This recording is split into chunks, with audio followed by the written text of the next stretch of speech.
I know, I recommend it. All right, you guys are recording. Oh, that was info. She was at.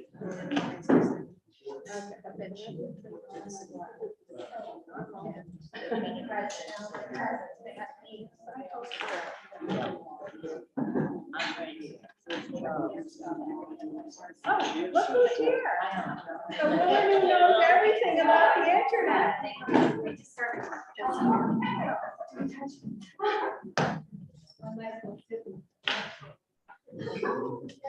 Okay.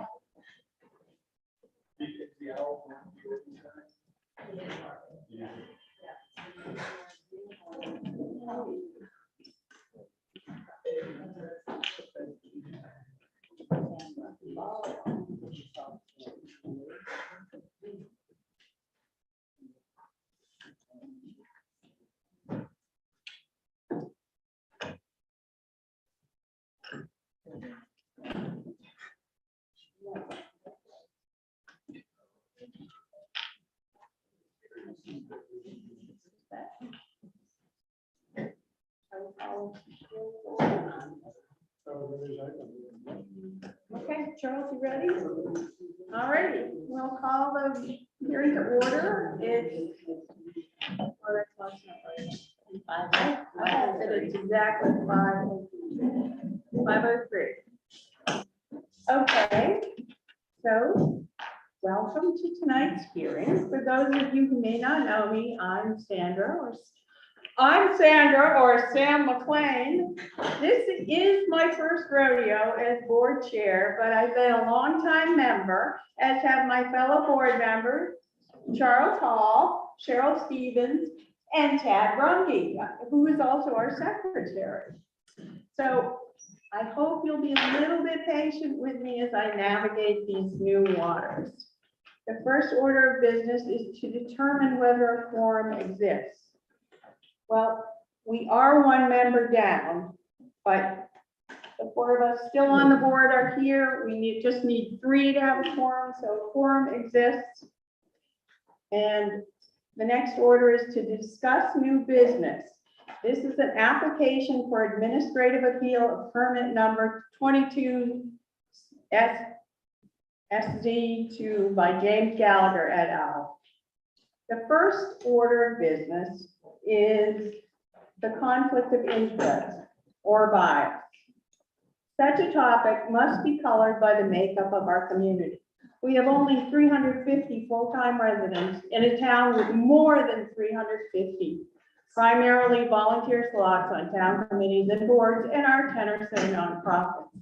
Thus, we are all apt to wear many hats and to rub elbows in many ways.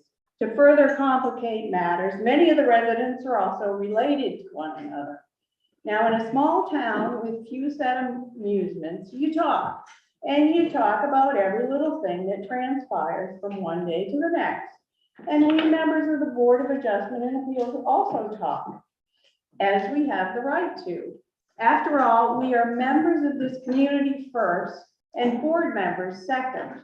We cannot live our lives constrained by the fear that any conversation we have about town happenings might someday be the topic of a hearing that comes before our board. Most important with respect to this fact is that when we four gather here, we set everything aside but our board hats. To believe we cannot judge any matter fairly and single-mindedly is to question our integrity. And having served on this board for numerous years, I can assure you that all members want only to reach a conclusion based on facts and the evidence. We banish whatever private thoughts we may have and concentrate slowly on whether the evidence presented meets our narrow criteria. Please keep that in mind as we segue into potential bias or conflicts our members may raise in an effort to be entirely transparent. Since our first task is to tackle any potential conflicts of interest or bias that our board members may perceive to have, let's start with a quick definition of both terms. In this setting, a conflict of interest usually refers to a pecuniary interest that would preclude a board member from making an objective decision.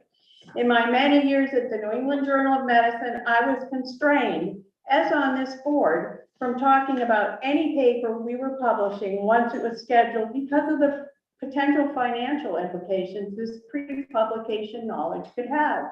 You could buy stock in a pharmaceutical company whose new drug was getting rave reviews, or you could short a stock if a drug was going to get torpedoed by a study. Similarly, authors were required to report any stock or patents they owned and whether they had received money, often pretty large sums of money, to promote the drug or device touted in the study. In an analogous way, if a board member was promised something material, say a contract to build a house, if the outcome of a hearing went a certain way, we would consider that a conflict of interest. If, however, the board member had at some point worked for or sold something to those involved in an appeal, that would not be a conflict of interest if the outcome of the hearing did not translate into a financial gain for the board member, or if the board member asserted that he or she could be impartial in this matter. This example also brings up the matter of bias. Bias is rather a slippery slope and hard to prove because there is often a vast gulf between actual bias and the appearance of bias. For instance, if Joe owns no cats, we could conclude that Joe hates cats and is biased against them, when he actually might not own cats because he's allergic to them.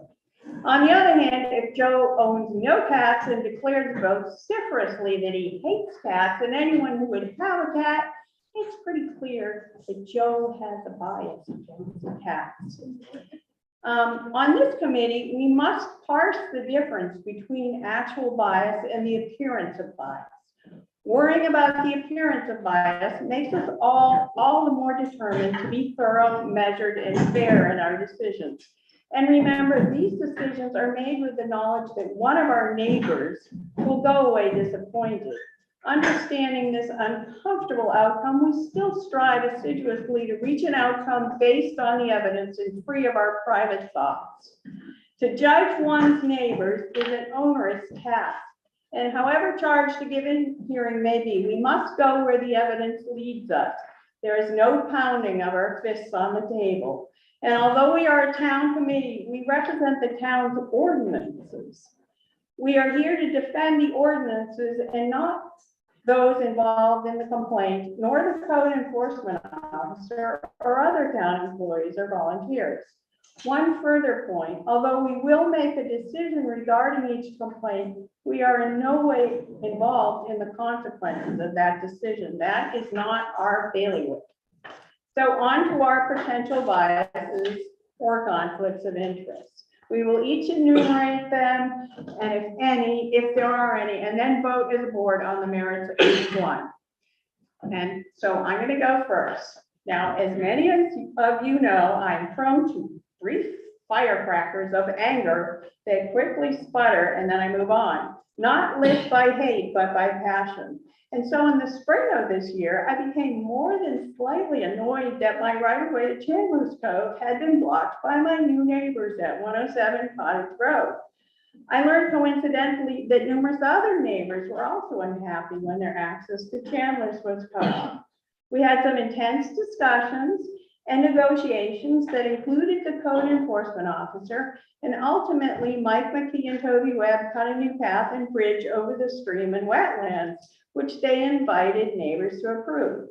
We moved on, but I remained curious about who owned the right of way, and so looked at the original 1907 subdivision plan.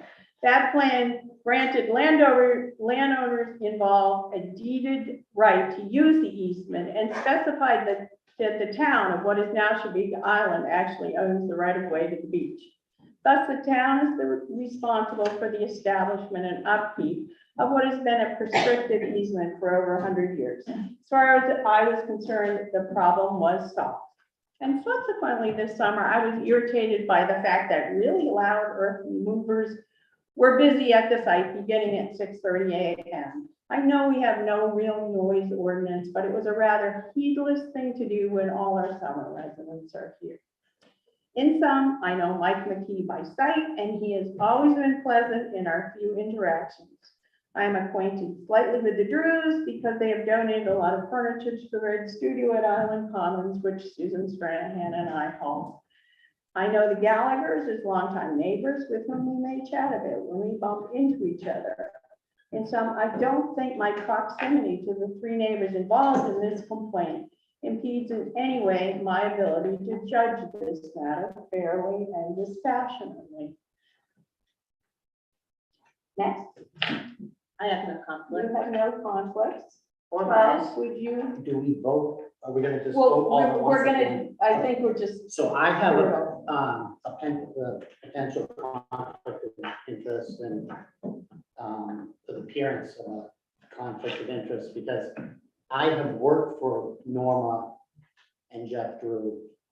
I'm not the contractor of record, but my good friend Mark Dyer is. And a couple of times he's asked me to come down and help him. And I have been there, I was there earlier last month. I was there for a month in this fall, helping him frame up a roof on the garage. I've spoken directly to the Drews probably twice. I don't know them from Adam, and my, main thing is that, Mark needed my help. And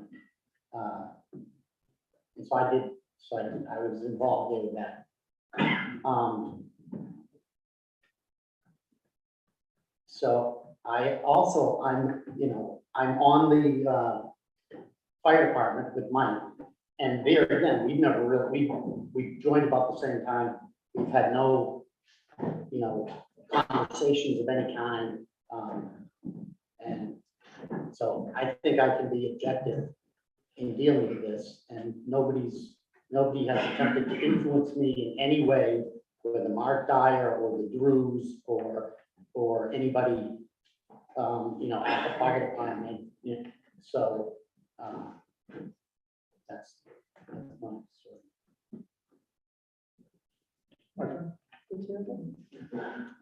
I perceive to have a slight conflict too, in the sense that I'm in the process of building a house, which is a little different than most houses.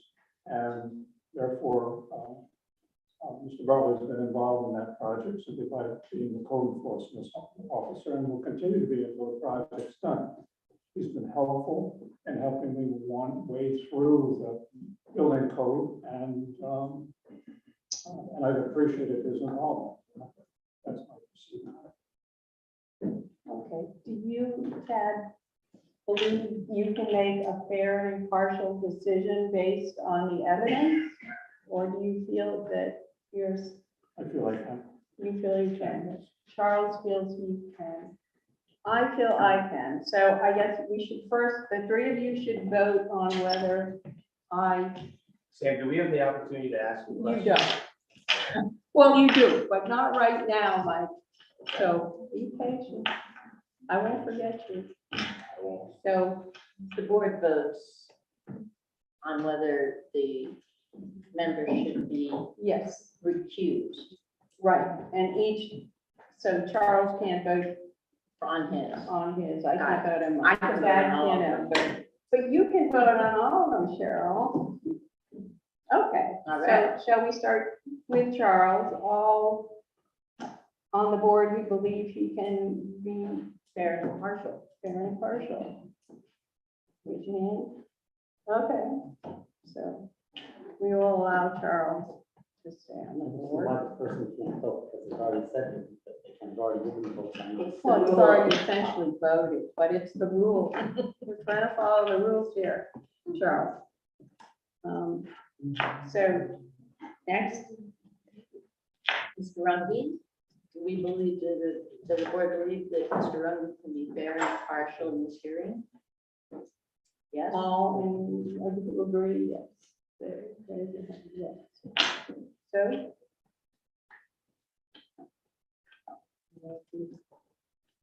Yeah, and then, And does the board believe that Sam can be fair and impartial in this hearing? Yes. okay. That's good. There's four of us. There are no alternates on this board. So if any of us go down, it causes a problem potentially. Okay, so the next order is whether proper notices were given.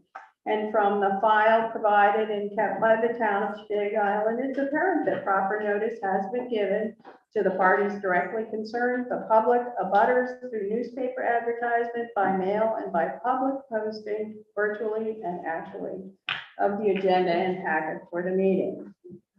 The next order is to summarize the appeal. The crux of the current administrative appeal is twofold. First, that the CEO failed to make the 107 Cottage Road file available in a timely fashion, thus preventing the applicants from filing a timely appeal. And second, that the shoreland zoning permit issued by the CEO, was deficient. In such appeals, the board shall review the decision of the code enforcement officer and hold a de novo or new hearing in which the board shall hear new evidence and testimony and may draw its own conclusions. So the applicants have submitted affidavits in support of the appeal. We have received no other documents, to my knowledge, we have received no other documents in support of or against this appeal. Next thing to do is to establish jurisdiction and the type of review and role of the Board of Adjustment and Appeals. Jurisdiction to hear this appeal. One moment. Excuse me. For members of the public, my name is Natalie Burns. I'm the town attorney. I think that before you proceed, you do have to make you have to do a vote on good cause before you proceed to the Really? next thing. We Yes. don't- You have okay. to do- And I would remind you that, that you should ask the property owners if they want to be heard on this, because I'm not sure they realize that they should be submitting something, and I don't know if they saw the affidavits either. So should we bifurcate the appeal? Because it's not, it doesn't seem. Just take this question first, and then you can move on to the next question after you make a decision on this. Okay, so, So allow them to Back have up. the opportunity to comment. And I think they're the only ones who should be allowed an opportunity to comment. This doesn't need to be open up to the You'll public. have to establish jurisdiction first. What we are talking about right now is, this is part of jurisdiction, is whether we know that the appeal was not timely filed. And the people who brought the appeal admit that, but their position is that under the shoreland zoning ordinance, there is a provision that says that this board has the authority to extend the time period for the appeal for good cause shown. So the affidavits that they provided you, they say, show good cause. You need to hear from the owners of the property about their response to that on the issue of good cause, if they want to even be heard on the issue of good cause. If they don't, then this board should vote as to whether there is good cause to extend the appeal period. And then you move on to your next question. so we don't have to explain anything about why there may be, I mean, the good causes involved. We'll just go right into it. Well, Okay, I mean, that's fine. The ordinance says if there's good cause. The ordinance doesn't have a definition of good cause. The people who brought the application for the appeal have explained to you why they think there is good cause in this case. If you want to go through the affidavits or have a summary of those, you certainly can do that. But otherwise, you can proceed to have the owners of the property give their position on good cause and go from there. And then you can do your vote, and then you can determine what to do next. All righty, Chair, so Mike, it is, Chair, I You just have wanted, to come up here to speak. you have to stand at the plinth That's and not- speak toward the little Not us, but creature the- there. Yes, no. Okay, good evening. I'm Keith Pritchard. I represent the Gallaghers and the Drews. I would ask that I have an opportunity. I think it makes sense to break this into two parts for us to first consider good cause, and then in the second half, consider the merits of the appeal. I would ask that in addition to the affidavits that are written, that I have the opportunity to address the board to speak to what good cause is, as that's been legally defined, and to give some context to why we're bringing this appeal which is beyond the 30 days, but I think is important to understand the context.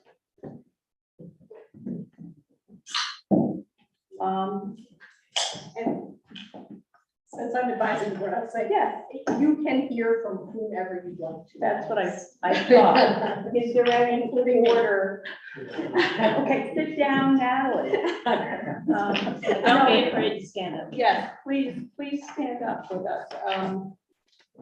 Does it, should the appellant's lawyer then go first to describe this, and then Mike will have a fuller picture of what's going on? Yes, and I guess the question for you is, do you want to hear a legal argument about this, or do you want to limit it to a factual determination? Because this board is the one ultimately that determines whether good cause is shown. And if you have questions about the law, you can hear from both sides about the law. You can limit them to the facts, and you can ask me about the law, or you may feel you understand good cause well enough, and you can just make the determination once you hear the facts from the sides. So that's up to the board to determine as to how you want to do that. I would love to hear a legal definition of good cause. I don't care which attorney gives it, but I thought we would be treated to both, and we could choose the Yes. one that we felt both. best fit Perhaps the we'll both say the facts same and thing. law. Oh, are you gonna speak about the? Yeah. Or, Oh, it can't be that. no, You can it let it go can't be the town, okay, so Mike, we'll let you go second for now, and we'll let Keith go first. To explain succinctly Yes. what good cause is and why it applies to this hearing. Thank you. So your shoreline zoning ordinance at section 508 D1A provides that you can enlarge the time for an appeal, even if brought more than 30 days after a permit was issued by a code enforcement officer. And your ordinance doesn't define exactly what good cause is, but good cause has been defined by the Maine Supreme Court.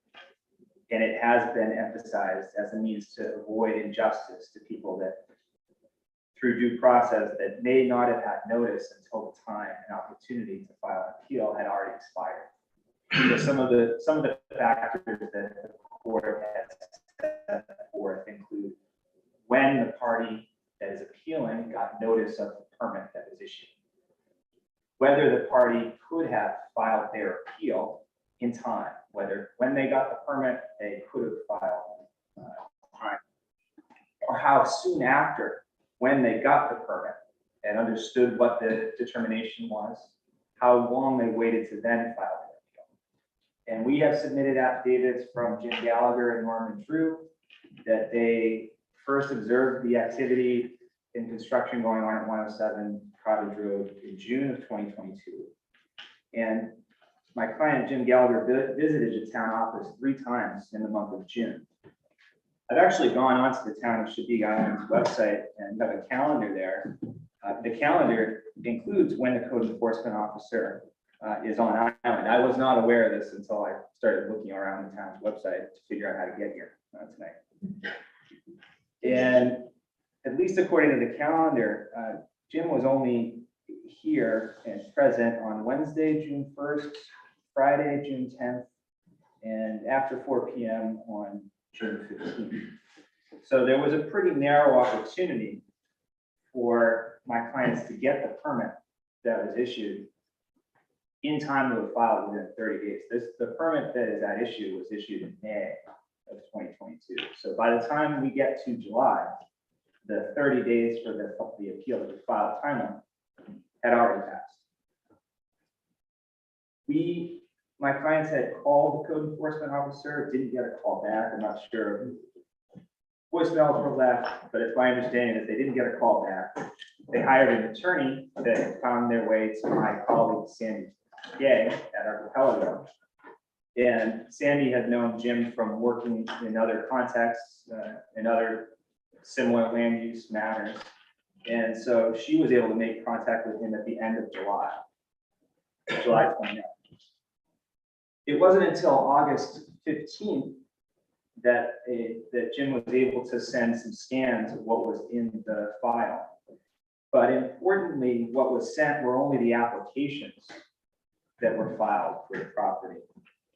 The permits that were actually issued weren't in my client's hands until September of this year.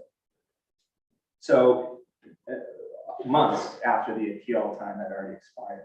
Do you have a date in September? Excuse me, Mike, Oh, I'm I thought, sorry. and I thought, And then the board, the chair will recognize you.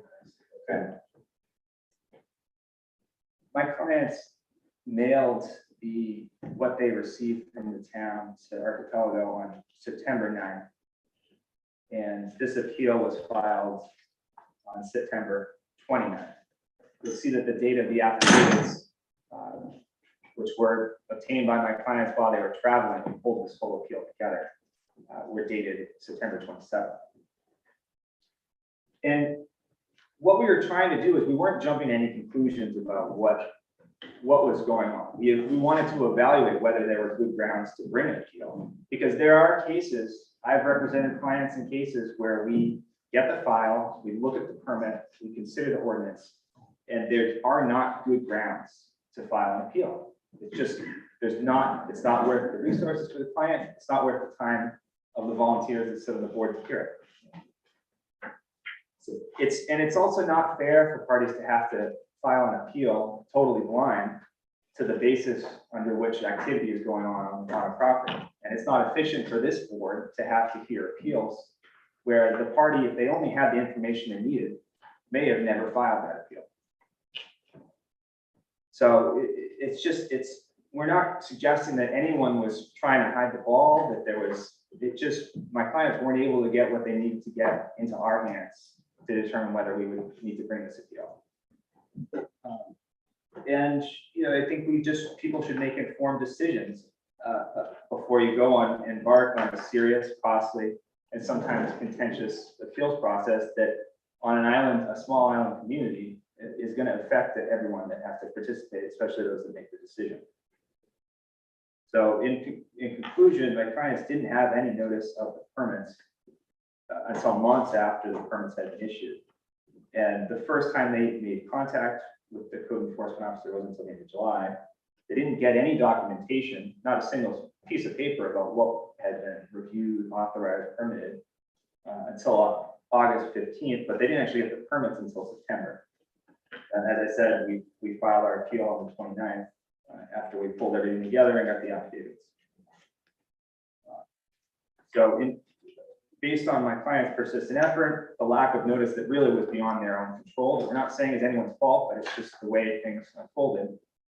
There is good cause, and this board should waive the 30-day appeal deadline in order to prevent an injustice, to protect my client's due process rights, and just to consider legally whether everything was in accordance with the ordinance.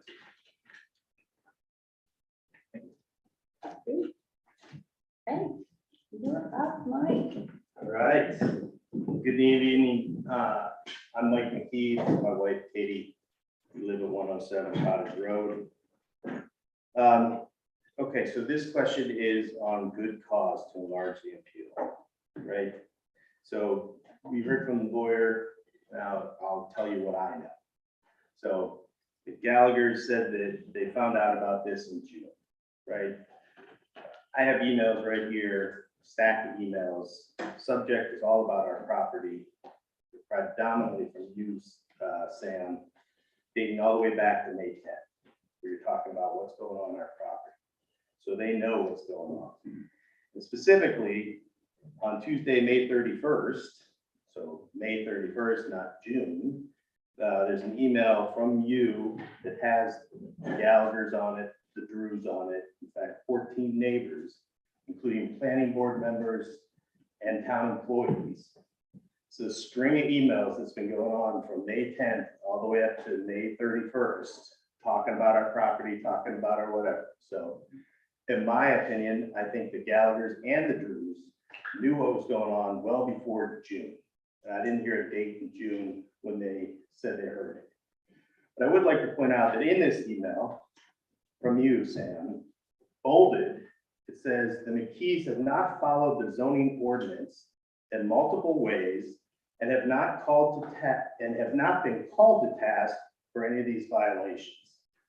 Since their lot is affected by shoreland zoning rules, it's particularly important that they follow all such rules precisely. When the town does not hold violators responsible, the only recourse neighbors have is to file a complaint with the Board of Appeals or file a suit in a court of law. Unfortunately, I may soon have to exercise these options. That's what you wrote on May 31st. I personally think that prejudges the matter. I also think that you acted as a witness, and this string of emails with 14 neighbors on it, including planning board officials and town employees, is an ex parte meeting. No, it's, may I explain? I will explain what ex parte means when there's no hearing. It is in de facto meetings being held by neighbors talking about our land Which we and have the what's right going to on. do. You have the right to do, but you Right. don't have the right to prejudge the matter and then sit And on that the board was of appeals. largely about the, That right is of a way. bias, and that's why I asked if I could and speak I, up. you may speak on it, but Thank you. I explained it. And can that be noted, please? Well, it's all noted. Okay, good. All right, so now relevant to good cause. I read through this packet, which I received 14 days ago. So the Gallaghers had 132 days from the time they found out to the time that they filed. I received this 14 days ago, so I'm still digesting it. But the question is, the first thing they talk about here is where does the code enforcement officer, without any notice of appellates and other interested parties. So the permits were issued without telling the Gallaghers or any of the neighbors. My question is, where does it say the CEO has to do that? I couldn't find it in the town code. When I applied for a building permit or a shoreline permit, I just applied. I don't think the code enforcement officer has any duty to go around and tell people. All right? Now, Gallagher's obviously knew because they've been talking, and the Drews, since May 10th, all the way up through May 31st, that stuff is going on. You have made it quite clear in these emails that you don't agree, and we don't have any kind of permits, and we're just out there doing whatever we want, which we aren't. But if you're looking for the code enforcement officer on D, the lawyer pointed out that, yes, you can go right to the webpage on the calendar. It's right there. And in fact, from May 31st to the time they filed, and the copy I got said it was received by the town on October 5th, Jim was in the office 14 times. June 1st, 10th, 15th, July 11th, 19, 27, August 3, 12, 15, 24, 31, September 12, 21, and 26. So if you are really trying to get a hold of information and you go to the town office and the town office isn't giving it to you, I think it's very reasonable that you show up on the days 14 times that Jim is in the office and get it from him.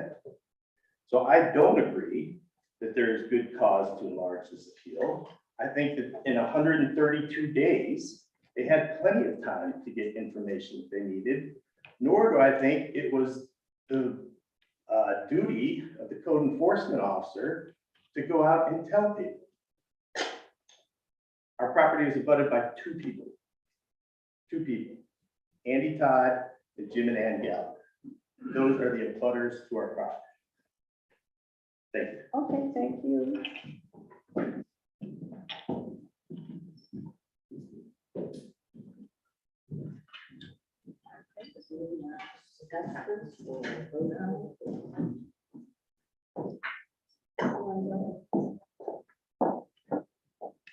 I don't have any contrary legal opinion to give as to what has been given. I do want to agree that there's no obligation under the ordinance to give notice, but I will say that when the law court has looked at granting a good cause cause exception. One of the things that has looked at is whether there was actual notice of it.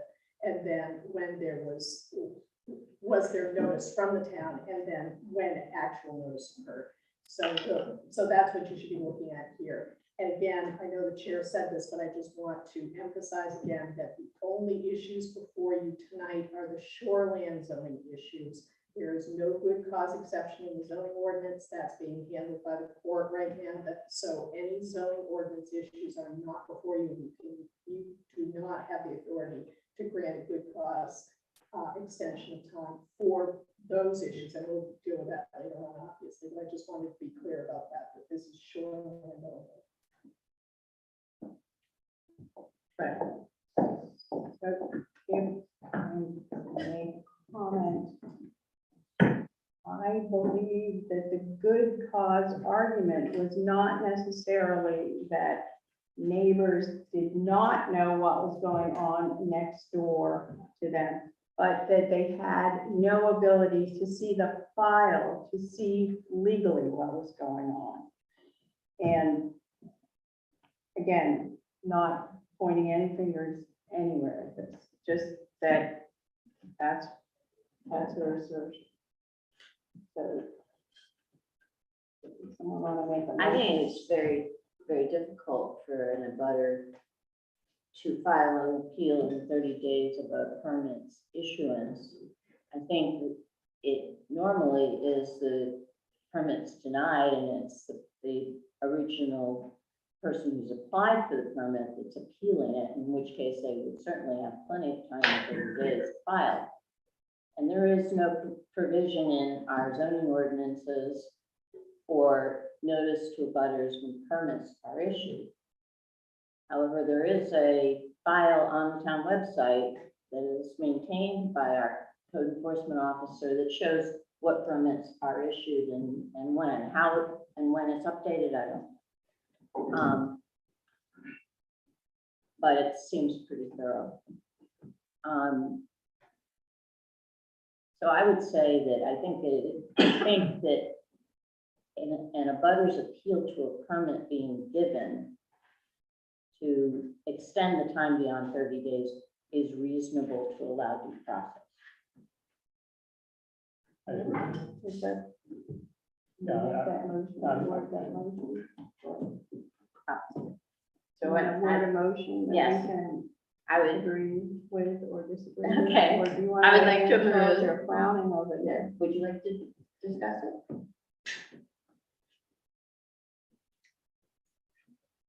So I've heard so many. Is it the? So there is, the way that this works, there wasn't, I'm just wondering about the case law.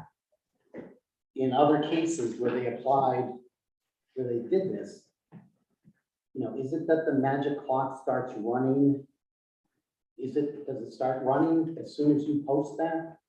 Do we have a way to know whether, as soon as the issue, is the permit actually on the date that it's issued, is that then put in the database and then it's supposed to, that starts a clock in which time somebody, should go and check? And it is, does somebody's efforts, I'm just wondering about the case law as far as when this has been applied. And do you actually have a case that would support, the idea that, because it does, when I start thinking about it,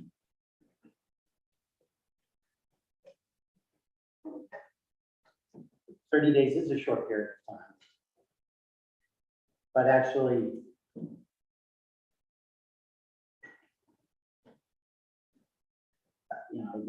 I just don't know how courts have interpreted it. That's a good question. Well, they gave us lots of case laws to look at. Well, they cited cases. Yeah, I haven't seen. Yeah, didn't- saying that it's. Things. I thought we were gonna have like You two wanna different talk- opposing lawyers well- here telling us that the fight over it. Everyone's crowding to the flag. Well, under section 508D, to answer the first question, the time period runs from the date of the official action. Right. So that's the issuance of the permit. As to what constitutes good cause, the cases have looked, it's a fact-dependent determination on a case-by-case basis. And so one of the cases talked about something where people who were the abutters to the property didn't find out about it for 6 or 8 months because it was a seasonal property and they weren't at the property during that period of time that the construction had commenced. And in that case, the law court found that was good cause, because as soon as they found out about it, they reached out to the town. They tried to get the permits. When they did get the permits, they filed an appeal very quickly. But it was very clear. In that case, there was nothing in the ordinance that allowed the good cause exception. So in that case, the court had to review it, as it has to do with zoning issues in this case. So it is more fact dependent than anything else, but it's usually, was there notice? Did somebody proceed within a reasonable period of time after they did get actual notice, even if they didn't get notice of the official action at the time that it happened? And here, there's no question that there wasn't notice given of the building permit, because that hasn't been done by the town. It may be something that the town reconsiders going forward, notifying the butter so that this kind of thing doesn't happen again. But it's not in the ordinance, and so that was not done. So the question really for you is, I don't think anybody's disputing that they didn't have an actual notice of that building permit. Did they act within a reasonable period of time after they found out that a permit, that something had been authorized? And then what did they do and what was the next step? And that's a decision for the board to make, so I can't give you more on that. You are going to have to make that determination, but those are the things that you would be looking at. And if you have specific questions, I'm happy to answer them, but I don't want to be leading you towards any specific decision on that issue. Okay. You wanted to say something Just, else? I don't have much more to add. That's inaccurate. I mean, I can tell you that there is not a case that is exactly on all fours like this. And really the standard is meant to be flexible, to be dependent on what the unique circumstances are, because these unfold pretty differently depending on what town, what it is, how it happens. So, thank you. Okay, so, Chair, oh, you've I'm asked a sorry. couple of questions, and if I could address the board, I had some information regarding about the correspondence. Well, we sort of thought that this would go along and,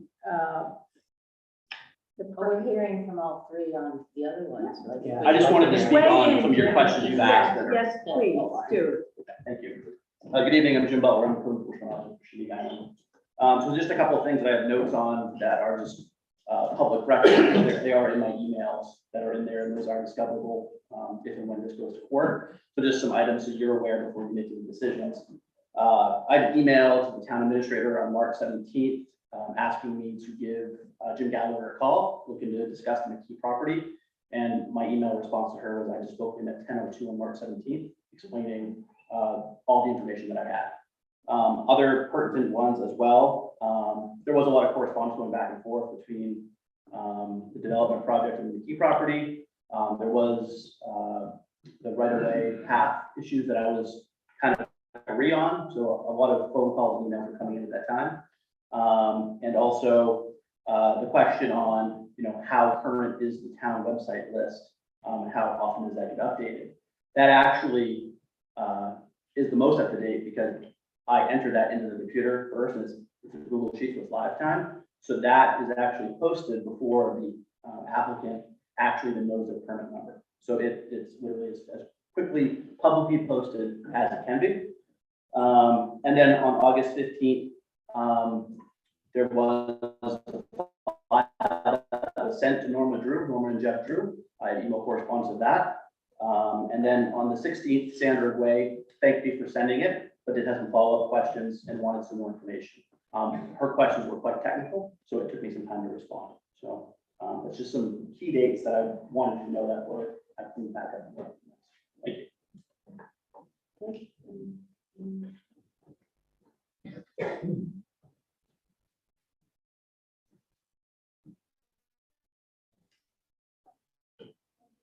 Any more discussion? So would you still like to, I will make a motion that, that the board approve the extension to the request to extend the time to file an appeal beyond 30 days in this instance, in order to provide them with due process. do we have a second? Second. All in favor? Or were you in favor or are you? He's still thinking. Okay, would you like just a second? A bit to think about it?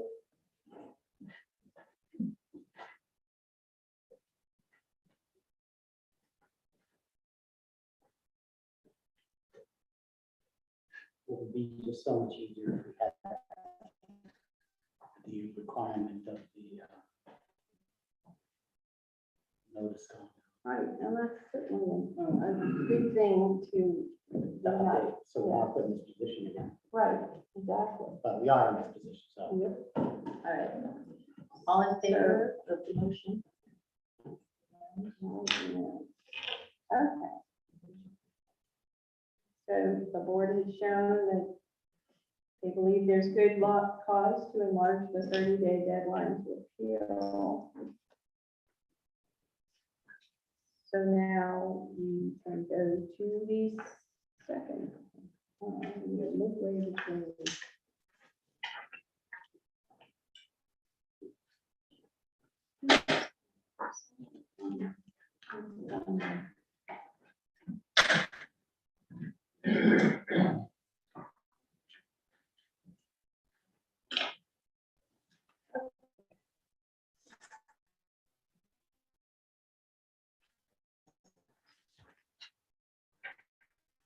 So, the administrative appeal regarding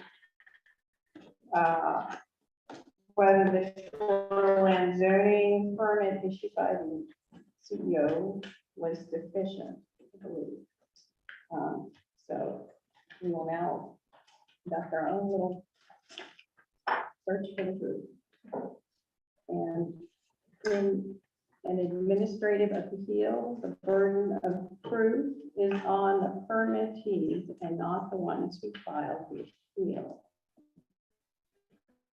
The permittees must provide evidence that they followed the zoning ordinance as written. In the case of appeals involving the shoreline zoning ordinance, the definitions are much more constricted and the burden of proof may thus be higher. So for this reason, again, we will allow the McCrees to go first. Then, so you guys may have copies of our agenda. So I will go first.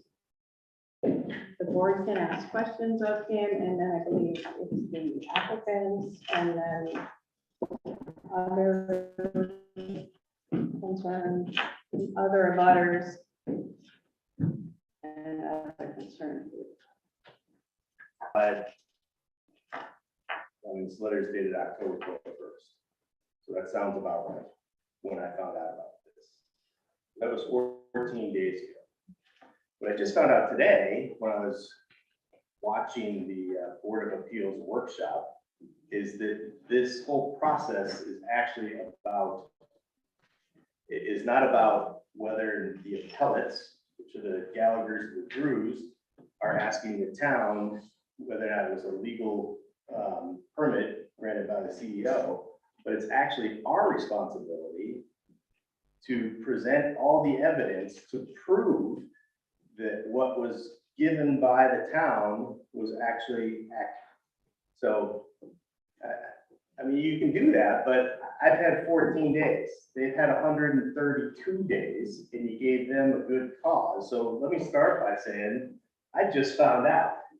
I'm not prepared. I don't have a presentation. I don't have this. I have this done. But I'm not ready to present it. I've not had time to study whatever this is. I can tell you firsthand glance, this doesn't look right. It doesn't match the surveys that I have. And so given time, I would like to present, my wife and I would like to present our case. So if it's true that we are the ones who de novo have to now come before you guys and prove that we have a right for a building permit for a building that is 70% done. Why? Because we received the zone land permit and received the building permit, and we kicked off building, and we have invested hundreds of thousands of dollars. Then we request more time, 14 days, and literally this afternoon, when I watched the workshop, that I find out that this is really all about us convincing you, not the appellates asking the town, why did you do this? And then the appellates having to go through and prove that it shouldn't be. So that's a 180-degree flip. I found out hours ago. We have hundreds of $1,000s invested in this. If people are going to complain that the neighbors, the abutters, didn't get notified of a permit, then I think we have the right to complain that we, good citizens, taxpayers that should be, who invested hundreds of thousands of dollars into a building that is probably 70% complete, should have just cause to get extra time to prepare. Madam Chairperson. I would just like to say we're doing a de novo, which means new review of one permit, and that would be the shoreline zone permit that was issued to extend the driveway. This is not a review of building permits under the regular zoning ordinance. This is only the shoreline zone permit that was issued for the driveway extension. That's it. How are they not related? They're related, but that's the only one that is They were being issued on the appealed. same day. They deal with the same thing. That's the only one that we have jurisdiction to review, and it's the only one that was appealed. Is the town, is there some other process that I don't know about that's going to review the building permit itself? I don't know. May I just explain? I think when we questioned the code enforcement officer, he's gonna walk us through, I hope he'll walk us through quickly, a typical, like Bob buys a plot of land, wants to build, and he can just walk us through the various permits that are issued so that we understand a little better. But in our zoning ordinance, it is clearly stated that the onus is on the permit recipient to Actually, the ordinance says the person filing the appeal has Yes. the burden of proof. The person filing the appeal has the burden of proof. But remember, but what you're thinking about, and you're right, is that if there's a question about whether the applicant was sufficient, then that burden remains with the original applicant. So really what should be happening tonight, and we believe that Keith is ready to do this, is for him to come up and present his arguments as to why he thinks things are wrong. And then the McKees would get a chance to respond to those. And we also have to kind of figure out, because the appeal letter includes several issues that are under the zoning ordinance and not under the shoreline zoning. And so this board has to help guide the parties as to what issues you expect them to present to you on. And so my suggestion would be that you let Keith present first on his issues, and then we can figure out which of those issues you're actually going to be hearing tonight, and then the McKees can respond on that. All right, sounds good.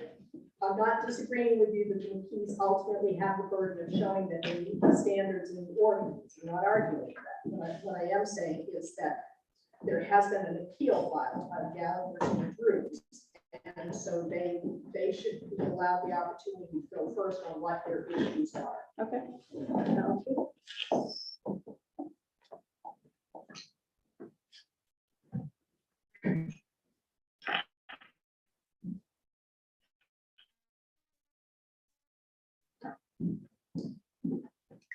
I could approach it. Oh, my goodness.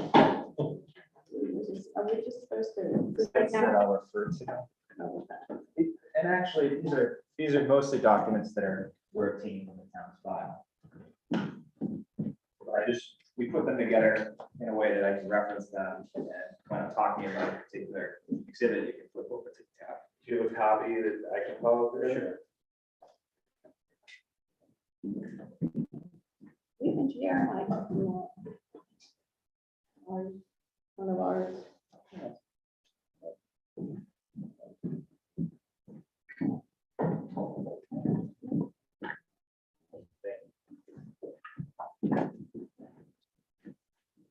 Thank you, Chair, members of the board. Keith Richard here on behalf of the Gallagher's and the Drews. I also have tonight with me Chris Wilbur, who is from Star Engineering. Chris prepared a plan that is marked in your packets, your binder there as Exhibit 1. And that plan is specific to identifying where the shoreline zoning overlay district begins and ends relative to a guest house structure that's on the property. We've appealed the shoreline zoning permit that was issued for 107 Cottage Road. We've also, as part of this appeal, we're appealing the code enforcement officer's interpretation of the shoreline zoning ordinance with respect to structures, the driveway, the septic capacity, and tree and vegetation removal that occurred at the site. My clients have what's called standing.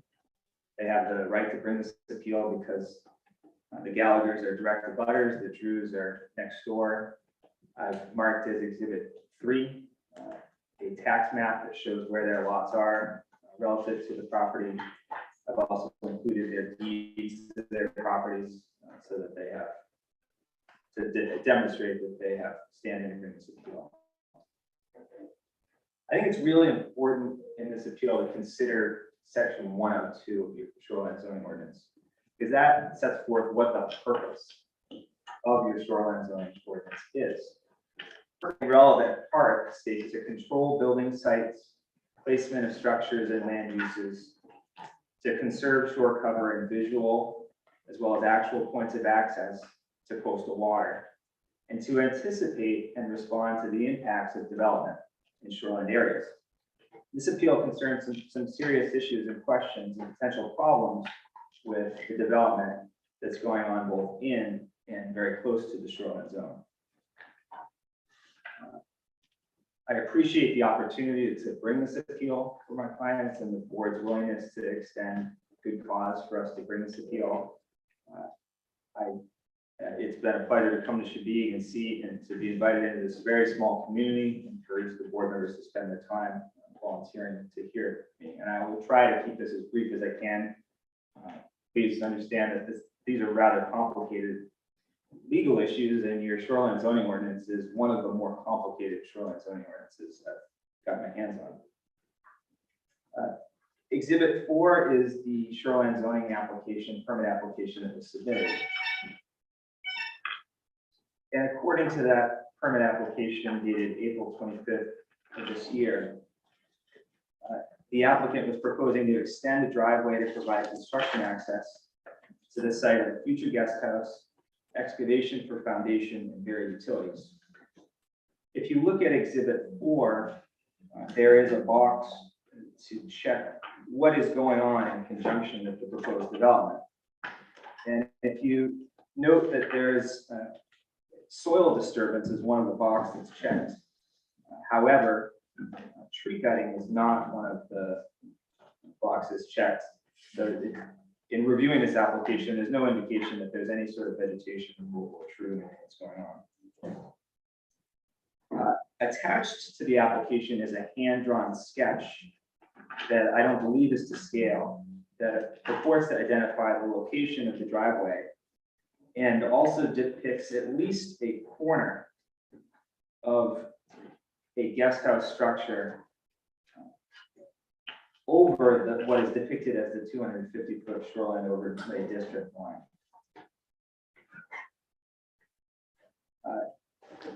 We've also marked the growth permit applications that were submitted And exhibit 7 is the building permit that was issued for the guest house on May 26th. I would like to present Chris to speak to the plan that was prepared and is marked as exhibit 1. And in doing so, I want to note that section 104 of your shoreline zoning ordinance states that no structure or part thereof, no structure or part thereof, unless constructed in compliance with your shoreline zoning ordinance, is permitted, and the district in which it's located. This property is located in the Island Residential District and partially in the Shoreline Overlay District. And section 502 of your shoreline zoning ordinance states very clearly that permits are required. You need to have a shoreline zoning permit in order to do activity in the shoreline zone. That includes constructing a structure.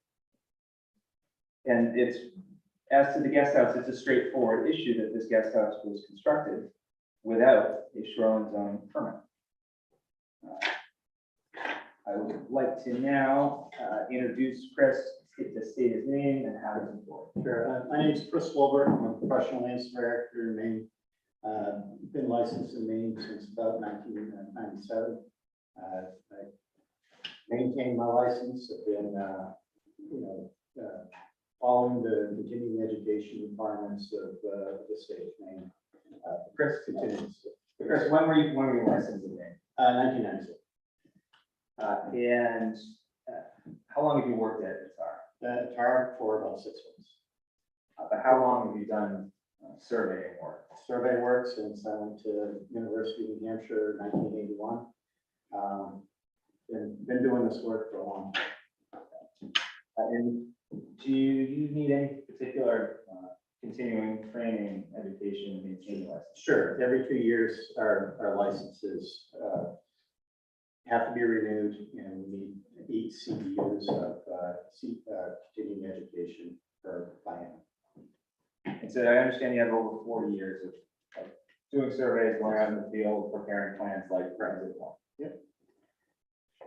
Chris, could you walk us through how you got involved in this project and how Exhibit 1 came to be? Sure. TAR Engineering was requested to go out to the property and identify some property locations as well as the location of the structure. In doing so, we had a plan prepared by Owen Haskell, who is another surveyor based in Portland. I took the information from that plan and put it into a computer to create a mathematically correct model of that plan. Given that coordinate base or that mathematical model, I went out to the property and verified several iron rods that were set by Owen Haskell at the front of the property at 113 Cottage Road, and there was also one down at this angle point right here. So I set up an instrument. It was a TopCon, we call electronic total station, with a data collector. Measured in between these points as well as the point down here, and from the position right about in here, I was able to shoot across and locate 3 of the corners of the structure. Now, Chris, the equipment that you're using, is that customary in your field? Is that something that surveyors use every day? yes, that's pretty standard survey fare. The equipment that we use, you can use it in 2 fashions. One is what we call reflectorless, and the other one is where you have a reflector or a prism. And so when you're measuring actual property lines, we're using it in a reflector mode. If we're locating a structure where we don't necessarily have access to the property, or even if it's just not convenient because we're trying to, shoot around trees or other objects, we can use it in a reflectorless mode, which is what we did. There's a difference in accuracy when you do that. Reflectorless. Now, does that mean that it's not accurate? Not It's at all. I reliable? was going to give you an example. In the reflectorless mode, we're talking about a 10th of a foot difference. So there's, about a 10-foot.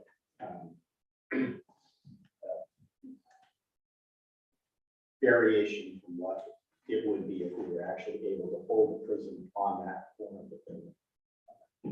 Now, is that methodology, is that something that surveyors do without setting foot on the property? So the fact that you didn't actually go onto the key property to conduct those measurements, does that undermine the liability or Not at all. accuracy? No. One quick question, you say 1/10 of a foot, is that in the overall measurement or 1/10 of a foot for every foot? No, in the overall measure. And if you could just then walk us through how you place the structure in green and then also place the blue line and what it represents. So again, these red lines were based on the survey plan that I had. And I already explained that I set the instrument up here. We located the 3 corners of the structure. I brought that data back to the office and plotted it out in our AutoCAD system. We use a software that's specific for surveyors. It's called Carlson. Probably most of the surveyors in the state use similar software to produce maps and to reduce their survey data. The next piece that comes into play is where is the shoreline zone? And according to the town ordinance, that information is hosted on your GIS. What's GIS? So the geographic information system, it's online data. Anybody can log onto it and see the data. What I did is then took that data, took a shapefile from that, brought it into my drawing, my AutoCAD drawing, and just overlaid it based on the geometry of the property. So that gave me, not only where this line was, but also 250 feet back where the edge of the shoreline zone is. So that information, again, is directly off of from the town GIS. And GIS is relied upon by surveyors. Yes. It's reliable. Yes, well, in this case, it's what the code requires. Right, so on the ferry ride over, we actually took a look at the ordinance, shoreline zoning ordinance, and it defines specifically with reference to the GIS. That's the data, that's the accurate way about it. That's good. Chris, I had shown you what we marked as Exhibit 2, which was the sketch. Includes the sketch, and includes other sketches that have been submitted in conjunction with the various permit applications for this property. Page 1 is what was attached to the shoreline zoning application that's at issue in this appeal. And have you had a chance to look at Exhibit 2? Yes, I had a look at it, and I guess, in my experience, when we have landowners that are looking to build, in these areas where it's shoreline zone involved and tight properties, typically what the landowners will do is get a survey in advance and actually have the survey document or plat, which stakes out, areas of setbacks or shoreline zone that they actually need to take, be aware of and keep their structures out of or get that area permanent. In this case, it's not a survey, it's not stamped. I don't know, outside of the graphic representation, what this is showing. Does anyone have any questions?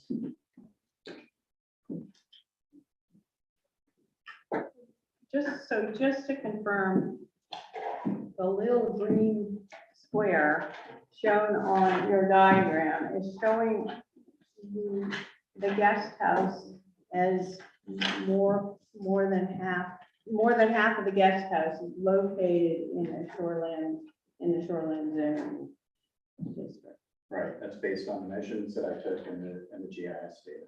and the town's own information. That's correct. Okay. As I stated earlier, this appeal is in relationship to only to the shoreline zoning permit that was issued for the driveway extension. Did you do any work on locating where the driveway is? I did not.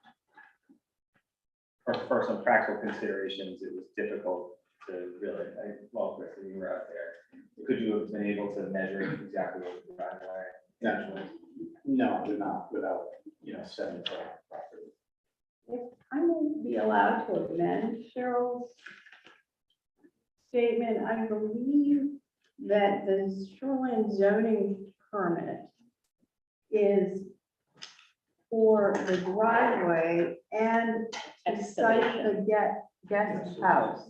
It's for driveway extension and guest house site. Yeah, and what, I mean, that's perhaps a term of art that we may need defined. Yeah, I, well, we can ask. you can, I mean, probably Jim's the guy who knows that term, unless it's a legal term too. I would point members of the board to please describe the project. It's hard to read in the copy I have here, but it says extension of existing driveway to provide construction access to site of future guest house, excavation for foundation, buried closed. So it's, I understood that to be the driveway that is getting you there and excavation in conjunction with the building, not the building itself. So you mean the foundation? No, the excavation. It's just the excavation of the foundation or the excavation of the road? I just want to be very clear on what Right. you think that means. Well, I'm in the same position as members of the board. So I do have questions for the enforcement officer. that I'm gonna get to. Okay, so you, definition of that discussion, it's not.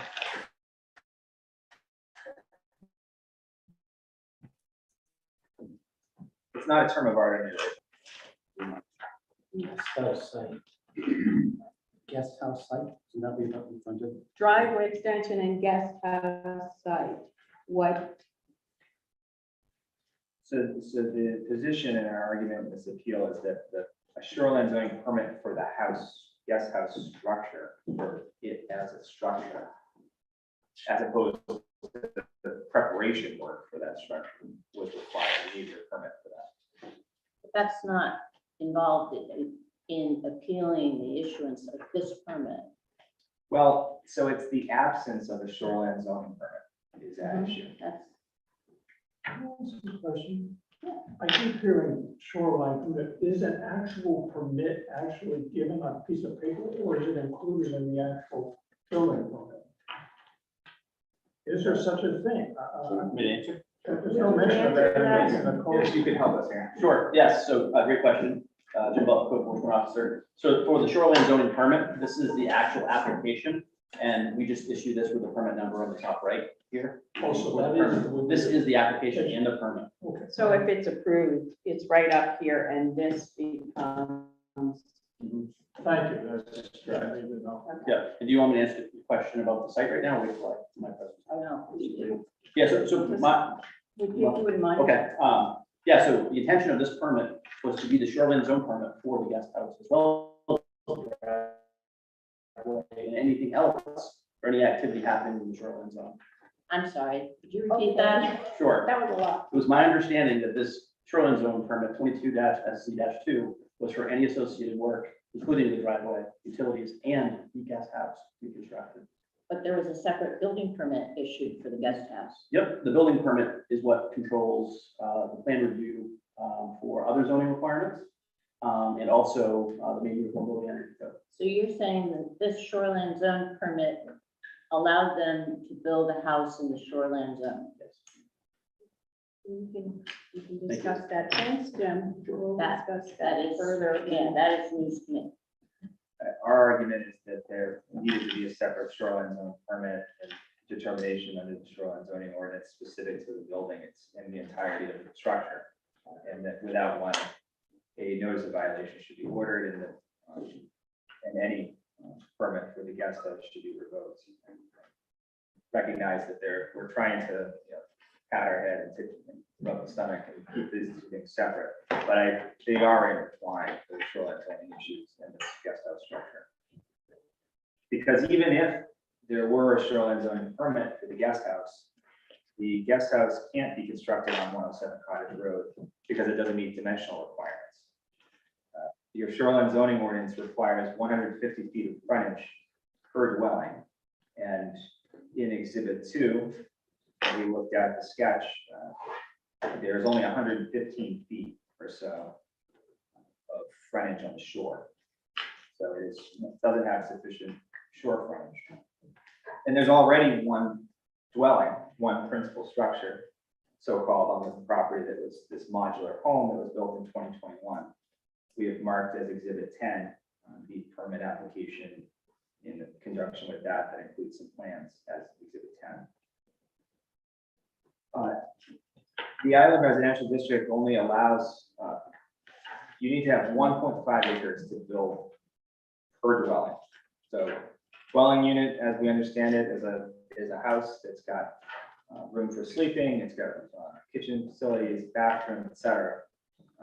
And your ordinance also states that the more restrictive provisions control. So if there's any conflict between your shoreline zoning ordinance and what your regular zoning ordinance says, you have to apply the more strict, a less permissive standard.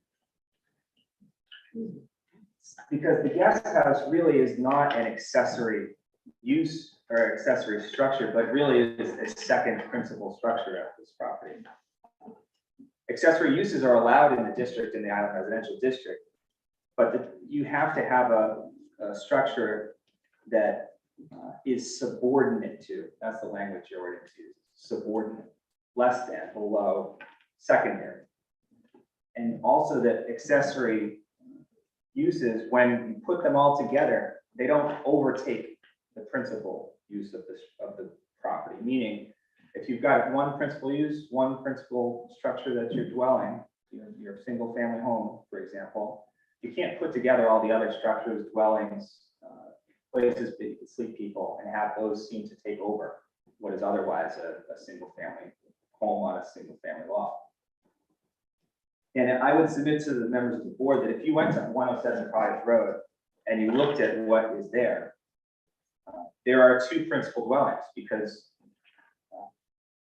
I think this whole room, we could have a poll about which one is the main house on that lot once that guest house is finished.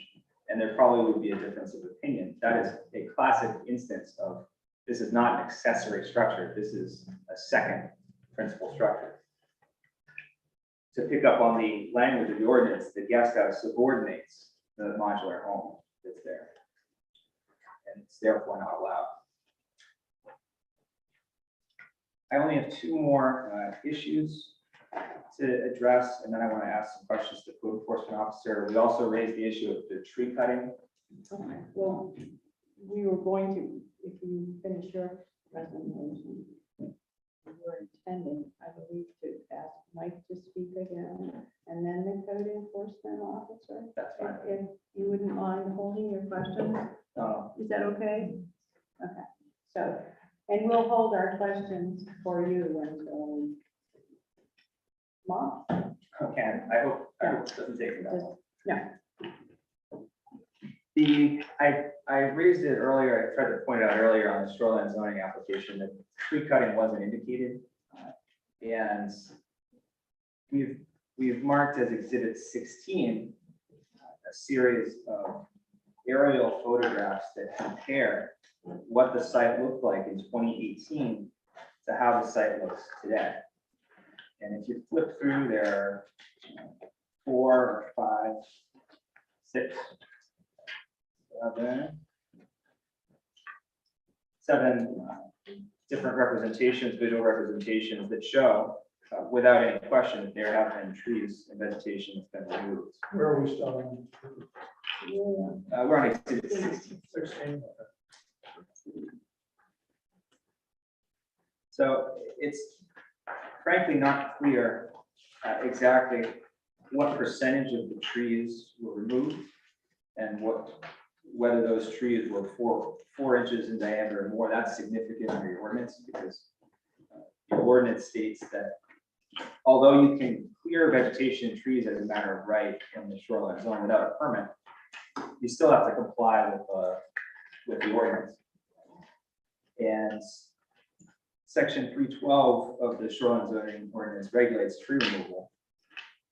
And there is still regulation more than 75 feet from the shoreline. Your ordinance at 312C states no more than 40% of trees 4 inches in diameter on a single lot can be taken over a certain time period. So we suggest that there appears to be, or at least it's unclear whether there has been compliance with the shoreline zoning ordinance with respect to the tree and vegetation removal. As to the septic system on the property, we have marked as Exhibit 8, the subsurface wastewater disposal application that was submitted, dated September 8th of 2021.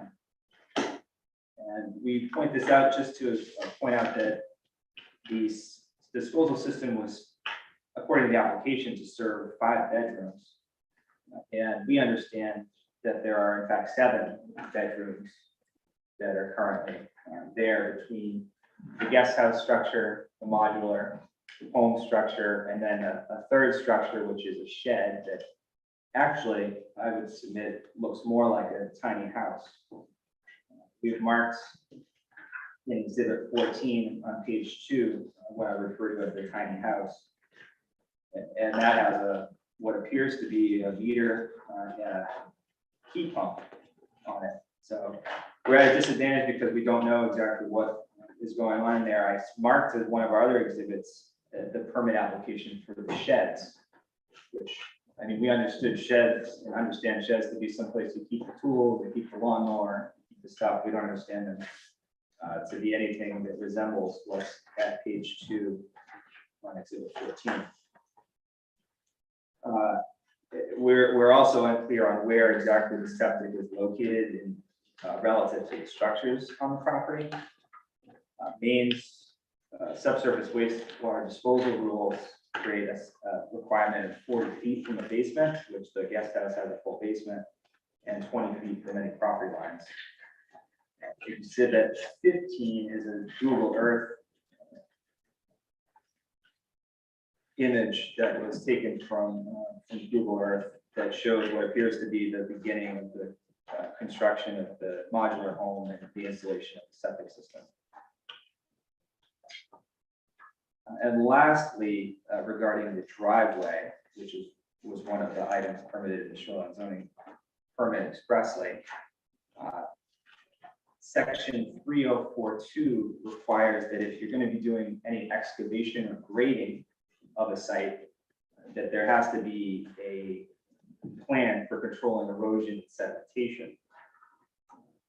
The driveway was constructed and graded, the foundation of the guest house was excavated, but at least not in the town file, I'm not aware that there was any erosion control or sedimentation stabilization plan that was submitted in connection with this application. And finally, the setback. There's a 75-foot setback for driveways to the shoreline that is increased. The setback is increased if you have a particular grade. So on steep slopes, the setback might be 80 feet, 90 feet, 100 feet, depending on what percentage of grade the slope is. So we submit that there is at least an issue as to whether the driveway is in compliance with the requirements of the shoreline zone. And with that, I will yield unless the board has questions. You guys want to circle? I have a You wanna- question. Any questions? I have a- Could you just, I know, I think you might have said it, but the drone footage, who did the drone footage?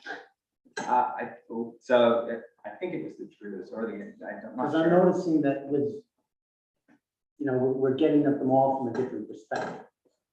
But the overhead shots from Google Earth are overhead, looking right down at trees.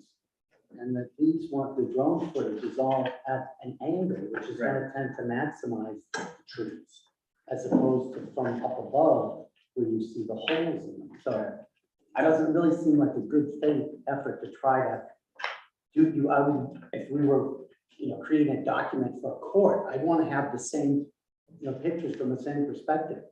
Sure, build me a time machine to the year 2018, and we would have done that. I don't think they had any idea in 2018 that they would be in this position now. So I think the purpose was to try to approximate the drone. So then the new photos could be from the same perspective. It doesn't matter which set, as long as they're all from the same perspective. Right. I'm not a drone pilot, but I think they're just trying to give an You idea. just need a 12-year-old boy to do it. If you know anybody. Okay, well, then I have a few, just a few. One of the, when you say driveway, are you just referring to the part of the driveway that goes down into the shoreline zone? Or you referring to the entire driveway? The driveway extension that's specified in the shoreline project permit application for the entire driveway. We are talking about the driveway extension, because that's all that was permitted by that's all that's issued.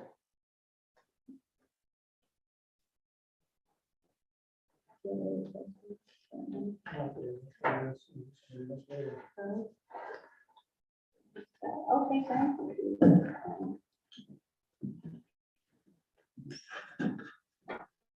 Next up is that.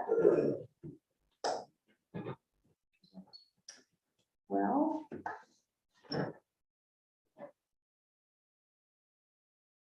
Would you rather go last, Mike, and let the code enforcement officer go up now? I'm giving you a choice. You will have a chance for rebuttal and a chance to ask questions of the code enforcement officer directly. So.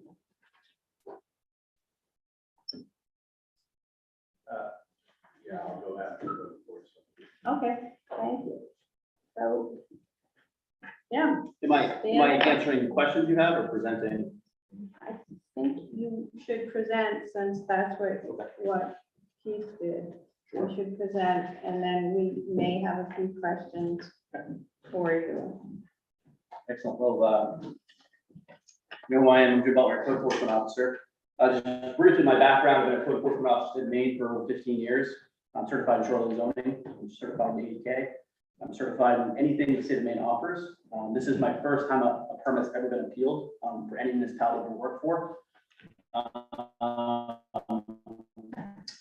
And I would just like to say that, you know, I take continuing education training as well in all the areas that I'm certified in. I'm required to get that training every 2 years, and all my certifications are up to date. So as far as, you know, what I have for presentation, I think it was just released yesterday, so I haven't had a chance to really analyze it. The rough, I call it the rough draft drawing that the McKees submitted was conceptual at the time. A lot of moving parts with this project. Let's rewind to the beginning. Like he asked for a time machine. I don't have a time machine, but I do have my old phone. And I have photos from 2018 when I received a complaint of illegal cutting in the shoreline zone. I'm just pointing out my notes that I need here. So December 5, around 5:37 p.m., I went to this property, not knowing the McKees at that time. I actually believe the complaint came in via town hall, and I was coming out that evening on the 4 o'clock ferry. And I did go to this property on that date and time. Took some photos. They're pretty dark. I could tell some cutting had taken place, but I really couldn't see. So I ended up going back to the property on December 13th to investigate illegal cutting in the shoreline zone. Are we still talking 2018? Yes.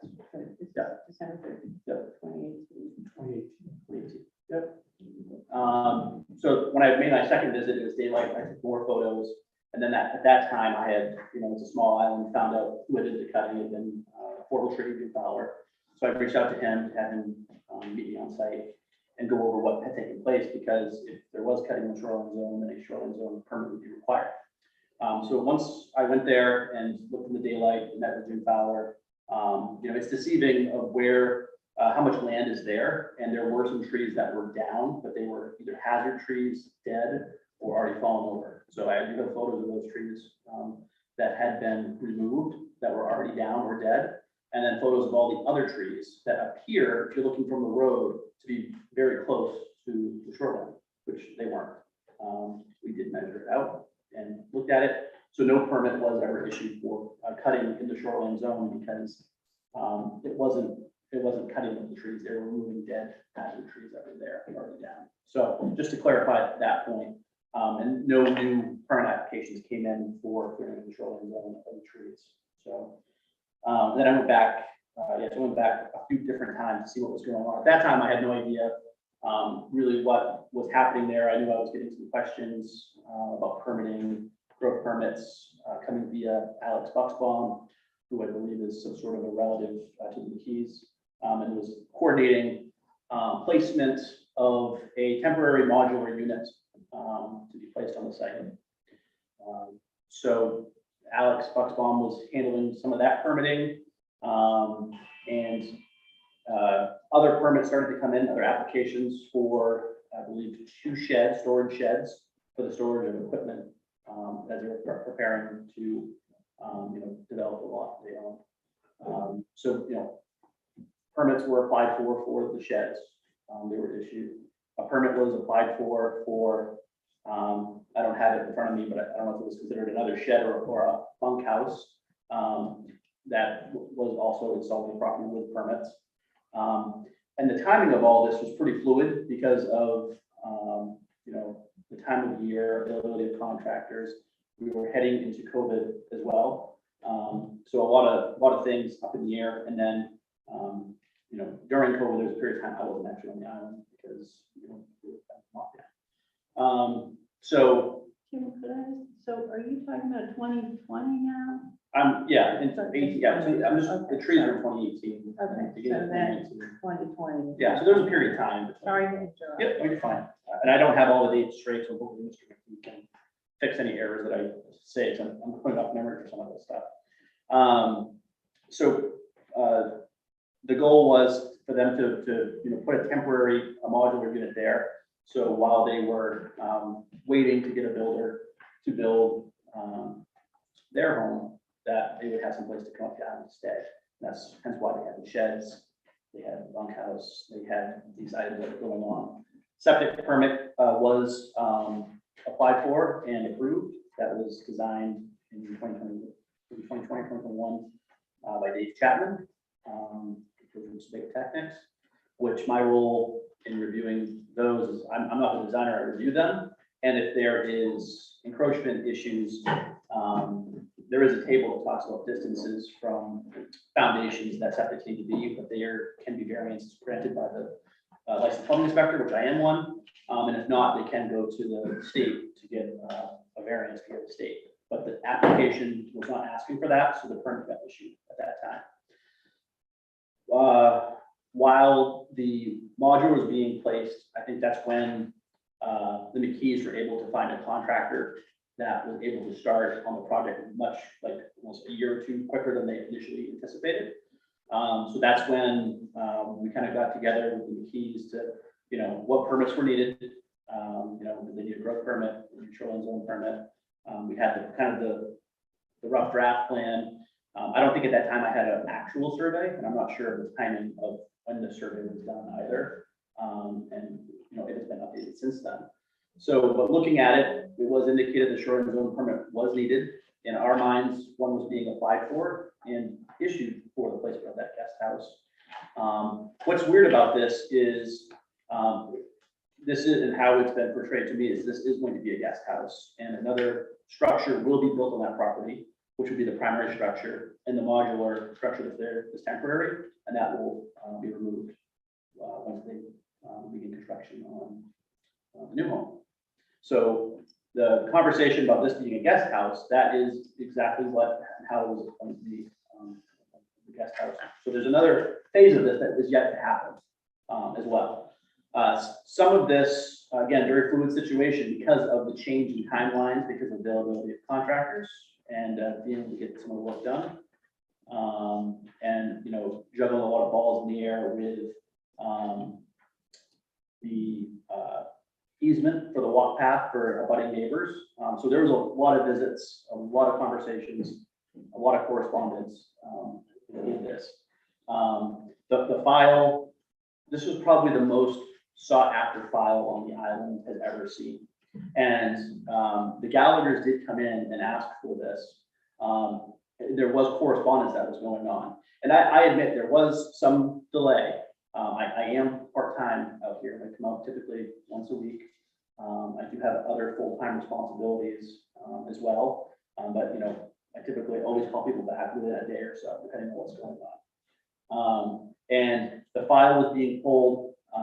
Things did get misplaced. So I think some of the confusion of why some of the permits themselves were not provided and only the applications was because they were misfiled, and it actually took me a few hours to go through all the permits issued in the time frame and pull those other files, and some of them happened to be in there, so they were misplaced in the files.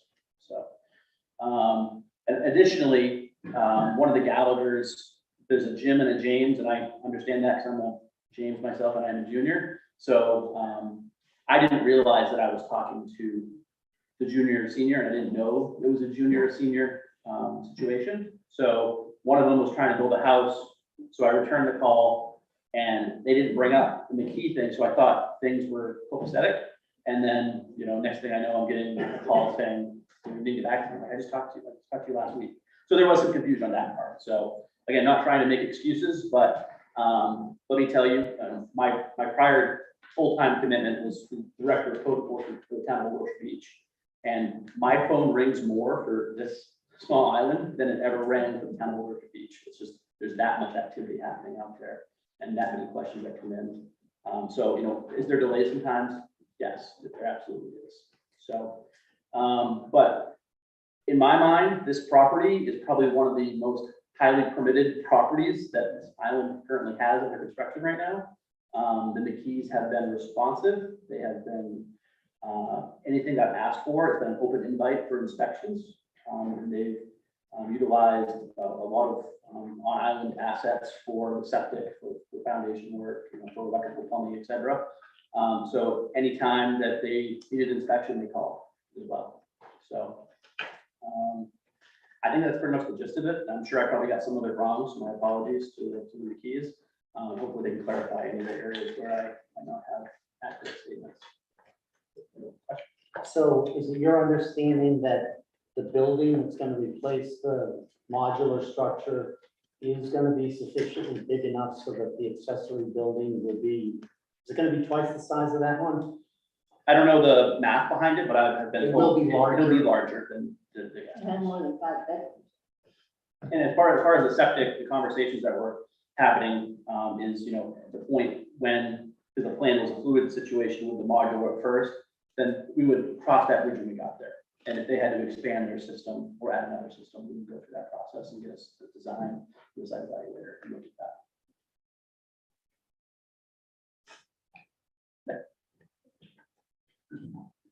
Going back to what you said earlier, I think I must have misunderstood you.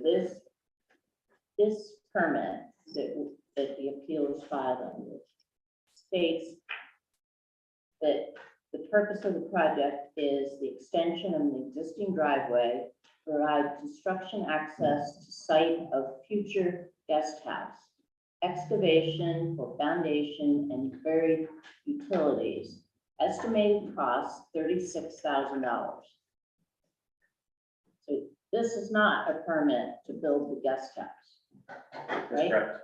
Okay, Yep, and on this application too, this is actually what's typed here is filled out by the applicant. right. So this is their explanation of, and I don't know if it was the applicant or if it was the applicant's agent, Sue Brown, contracting or not. That's what they wrote down on paper. Mhm. So, which I do agree, it might be a little confusing, but in my mind, I had talked to these people, the contractor, numerous times. I knew what was happening. And I knew that there was question of, you know, parts of this were in the shoreline zone and a permit had to be issued. Mhm. And a licensed contractor, DEP, had to be on site and certified. Right.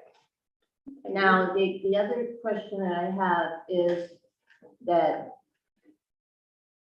the application, according to the ordinance, does require a scale drawing. And we all know that this is not scaled. I actually measured the size and it varies on each side. So how were you able to determine that the driveway was within 15 feet of the property line and that the driveway, the driveway placement without a scale drawing? Great question. Judgment, partly. We did have the conversation that we would need a survey plan showing all of this. And with how things were moving, I felt comfortable because they were willing to apply for the shoreline zone permit, and I knew plans would be forthcoming, that I would get that at some point, and that, we weren't up against any setbacks that I was concerned with. And, if you read our ordinances, they're open to interpretation, and it's my job to interpret them fairly and consistently. And unfortunately, at times, the person has to make those decisions. And a lot of times I like to work with property owners to not put overdue burden on them, to make them spend money that is wasteful. Especially when, anything I'm asking for, they're saying yes. So at the time, I was comfortable issuing it, knowing that a survey would be forthcoming, that they were applying for any permits I was asking for. I wasn't chasing them, they were chasing me. So that's a definitely a good position to be in as a code officer in compliance. And I think this was mentioned earlier too, section 304.2 of the shoreline zoning ordinance says that all activities which involve filling, grading, excavation, or other similar activities which result in unstabilized soil conditions and which require a permit shall also require a written soil erosion and sedimentation control plan. Is one of those required for this? So part of the requirements for contractors to do work within the shoreline zone is for them to be certified to DEP. So We SKB have that, yeah. contracting is certified and has to go through training to do that. So again, I think I used some good judgment by not having the McKees go and put a plan together for a single family guest house development. I guess technically I could ask for that for every building permit that I issue. It would be the driveway too, then, right? Yeah, most houses have driveways. So No, I mean the plan. right, but I could do that. I could technically ask for that on any permit that I issue. Again, I use judgment. Thank you. So you're saying that you don't require the McKees to follow our shoreline zoning ordinance necessarily. You use your judgment to decide which ones they need to follow, which ones they don't. No, that's not what I'm saying. What I'm saying is I use judgment on what I require for their submittal. But while I was on site, many of times, erosion and sediment control measures were in place and being maintained. And again, that is very common practice out here on Sheboygan and other municipalities. But certainly, my job is to make sure that they abide by the shoreline zoning ordinance. Well, with respect to shoreline zone section 503(2), the need for a certified person on site, this certificate of course completion for Stewart Brown was submitted. It does not have a seal or an authorized signature. And if you look up on the DEP list of individuals with current certification, Stewart Brown is not on it. There's a Stephen Brown, but there is no Stewart Brown. So I'm just a little, this is the person who's in charge of, he's supposed to be on site, assume, on site and following requirements according to the DEP website. And he doesn't have a current certificate. Sure, great question. And I can tell you, I'm the reason why SKB contracting went to take the course to get the certificate. I don't maintain the state's website, so I can't speak on why it's not listed. But when he was there, I remember, I probably still have the text message of saying, why am I here? I don't think I need this. So I know for a fact he was there. I don't know if this appeal is is looking at the credentialing of individuals and contractors. But I'm pretty certain that I wasn't there in the classroom with him, but if somebody presents me with a certificate and I sent them the training link and the information, that they probably went. And if I go on site and there's erosion sediment control measures that are in place that meet best practices, I'm guessing we'll learn those from somewhere. So again, great question. But as far as I'm aware, SKD contracting is certified for the DEP. It should be on the list. I don't think it's that list. Yeah, I know, it's not on there. Yeah, there's no signature, there's no seal. So Yeah, I'm not sure if that was a copy. I don't think it's a copy, I mean, it says 90%, says date. Yeah, I mean, I really think we're really getting into the weeds. Well, Really I think don't that. think because this is the person who's overseeing that they're overseeing what the DEP requires of shoreline zoning construction. So it is kind of serious that this would be. I guess I don't have an answer for you. Yeah, I I don't know what you're asking. I was curious about that. I do have another question about shoreline zoning. Does someone else have? But when you visited the site, they had silt fences up. When you visited the And site, as far as, I believe they had, it was the guy that you believed was a certified person, and they had erosion. They had the silt fence up and stuff like that. in the past 2 years, I've probably visited thousands of construction sites, and I'm not being cute with you. But seriously, I have. So to tell you specifically what they had there, I'd be lying to you, But if you but had visited the site and they didn't have it, I you would have have addressed it immediately. addressed it Yeah. in some way, and maybe you had it on your phone, if that was the case. Yeah. But you said that you were instrumental in getting the guy certified? He was actually, the backstory behind that was he was looking, he may have purchased some property on the island where, for him to get a permit from me, I said, if you're doing the work, then you need to be certified in shoreline zoning. And come to find out where he bought the land didn't end up being in the shoreline zone, so that's why he had responded to me, I don't need to be here. But then, later on, he was contracted by the McKees to do work for them, so it was a good thing that we had the certification, because he would have had to get it anyways.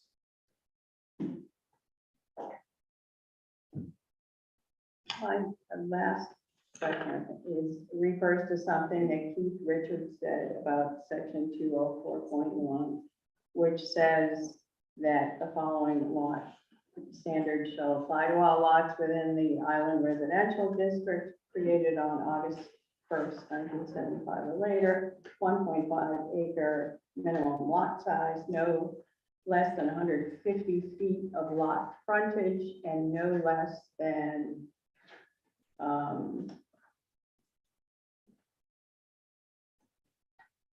what's the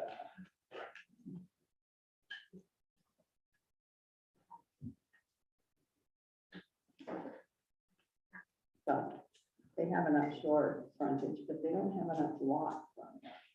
Yeah, I think that's a tricky one, as well, and that definitely crossed my mind. We have some other pertinent sections, I'm not fully prepared to discuss them in great length, but section 412 discusses guest houses. And it's not a very detailed section, but it says a guest house may be constructed provided the lot standards and setback requirements for the district in which it's located are met for each guest house. And there's another section that it talks about conversions and accessory apartments, and there's more. I look at this section, I know it's not an apartment, but it had criteria. And a lot of times in ordinances, when sections don't give you enough information, you look for other ones that might be more descriptive and to use some of the best standards. And it talks about some of the standards of if there is an accessory unit that it could be allowed, and that they'd have to deal with things like septic. They couldn't rent it, and it would have to be family members as well. So some of that went into mind when we were looking at this, and I felt like they met those requirements. But I don't think that's pertinent to tonight's conversation because they're appealing the shoreline zone permit. Right, just just Keith was saying that the lot was not big enough to hold an accessory structure, whether it's in the shoreline zone, which has stricter requirements for size, regarding size of an accessory structure in the shoreline zone. And that's what my reading of it was. So I was just curious about that, why the standards seem to be. Yeah, I'm not prepared to answer that. Okay. Without the ordinance. Can I piggyback on that? Sure. And that goes back to the actual shore front. The town requires 150 feet. Shoreline zoning requires 150 feet. We have 115 feet on this plot plan that was submitted by Reeves and to you. Even if this was a grandfathered lot, wouldn't the shoreline zoning requirement of 150 feet on the frontage prevail? Great question. I'm not sure if I'm prepared to answer that tonight either. I would say that it, with our zoning today, it appears like this is a non-conforming lot of record. So these get very tricky to analyze when we're looking at things like this with multiple structures. This lot was actually created well after the 1970, August 1st, It was 2 lots that 1975. were joined. It was Sure, 2 I lots would that were agree. divided, I think, in 1988. So that qualifies them as August, thereafter, the August 1st, 1975 date. So therefore, the 1.5 acre minimum lot size and no less than 150 feet of lot frontage should apply. So I think we're all puzzled by that. Well, and what's the front and what's the back? Well, the front is the road front, Okay. and then the shore is the shore Sure. frontage. On shoreland property, there's a shore front and there's a road front. It definitely, certainly is very complicated and, I think, I wasn't prepared to discuss the building permit and non-conforming lot of records or have that information in front of me right now. But I think it's important, for you guys to understand, we're kind of looking at the shoreline zone permit and all the other things tie into it. But, I guess that's why code officers appointed to make decisions like that. I would disagree that it's a non-conforming lot because it, according to the keys and to this survey here, it's 2.3 acres. There's a minimum lot size as of 1975 of 1.5 acres or more. So it's not a non-conforming lot. So again, I'm not fully prepared to discuss. I'm not trying to be But it's contentious. no, I I'm understand just that. It's just, trying to learn something. his question was about the 150 foot of frontage of the grandfather. So when I say non-conforming lot of record, I guess I was insinuating that some of the dimensional requirements may not meet today's standards in our ordinances. But it was created after this ordinance was written. It was created well after 1975, which says 1.5 acre minimum lot size. So that brings a lot to bear on the idea that this guest house could be built at all, let alone in the shoreline zone. This guest house that, according to Keith Richards, is almost twice the size of the original house. So it is a shoreline zoning issue, but it's also a lot size issue. It's my understanding that anything built in the shoreline zone it tends to have even more restrictive requirements than our regular zoning things. So I guess we still have this question, so. Could we just quickly go over, you're talking about the 1.5 acre requirement, that's in the island residential district, that's known as shoreland zone.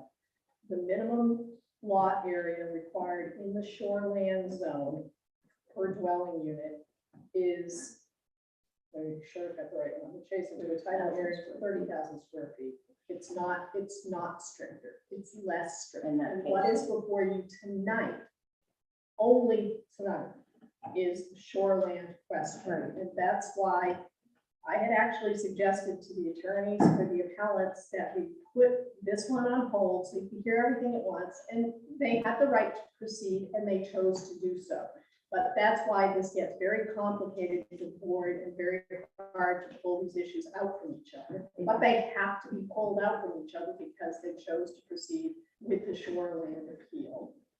And also, I would note that some of these issues about accessory structures and things like that, they come from zoning ordinance, they don't come from shoreline zoning ordinance. Again, things that at some point you may be looking at, but you're not looking at them tonight unless they're in the shoreline zoning ordinance. Okay, just have one other question about, how is the sewage? You have the shoreland zone house now that's partly in this, the guest house is partly in the shoreland zone. How does the sewage get up to the leach field? Does that require a separate plan? I'm just sort of curious about that, actually, Jim. Yeah, I don't have the septic design in front of me, but I can tell you it was designed by a city and licensed designer. You know, they may have to pump that up to the septic field. I'm guessing that's probably what's happening. It's a pump system. Okay. So when that septic field is outside of the stream. So Right. Okay, I'm done with my questions. you get the question. So, okay, so even if we don't talk about it, it might be helpful to understand that an acre is 43,560 square feet. So to put a house in an accessory building, even if the house is in the shoreline zone, all you need is 50,000 square feet. And they have 80. Or they have over. No, they have more than that. They have more than that. So. Yes, they're 2.3 Yeah, yeah. acres. Right, they have 2.1, so you do, but it's significantly greater. As far as the ability to have the two buildings on wall, Okay, if one is an even accessory building. And if they're in the shoreline zone, It's the, one is, well, we've been told that one of them, half is in the shoreland zone, which is 30,000, and then the other one just needs 20,000, and it still doesn't. And even if the entire part was in the entire guest house was in the shoreland zone. Well, is the shoreline 35,000? But only half of the building. So anyway, so I'm just saying, just a quick figure of looking at it, I don't think that's the issue. okay. When you're building in the shoreline zone and you're calculating the acreage, so you are building in the shoreline zone. Do you, even though a lot of that can't be built on because it's like a coastal bluff or shoreline zone or thing, is that still calculated in the total acreage? As far as how much land they own, Well, yeah, or is that kind of taken off the table because No, of the they- shoreline zone? they own from property line to property line, and even though it's unbuildable, it's still land that they own and can utilize. And can be figured in the total Yeah. to build a house. Okay, sounds good. So do you have other questions, Cheryl? Do you have other questions? I think we can now have the, well, I think you might have some questions and Mike might have some well, Mike has to questions for present you. stuff. Oh, he already has to present it. Oh, my goodness. Yeah, I appreciate it. I know this is a difficult one, so. appreciate it. Just, yeah, I'm not.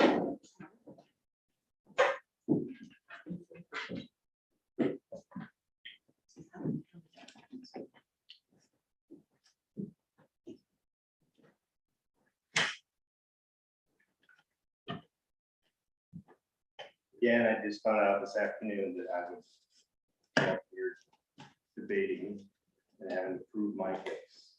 Okay, so forgive me if this is kind of fractured. Our property is in the island residential. It's also in the limited residential overlay, which is part of the shoreline zone, right? So everyone keeps talking about the shoreline zone. Well, within the shoreline zone, there are different definitions.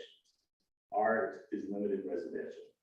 So if you look at the zoning ordinance, under table 1, the land uses, number 15 is principal structures and uses 1 and 2 family residential, including driveways. And that is at the approval of the code enforcement officer. Okay, so I just want to make sure everybody understands, there's no question, you can build a house in the shoreline zone. If you are limited residential, then you refer to number 15, and who gets to approve or disapprove? The CDO. Doesn't have to go to the planning board, doesn't have to go to the Board of Appeals, doesn't have to go to anybody else. Code enforcement officer. We feel that we, in due diligence, submitted an application for a shoreline permit to build a house that we didn't know exactly where it was gonna be, because there's a lot of factors, and it was still winter, and, you know, there's a lot of different things. The perfect site, we didn't know.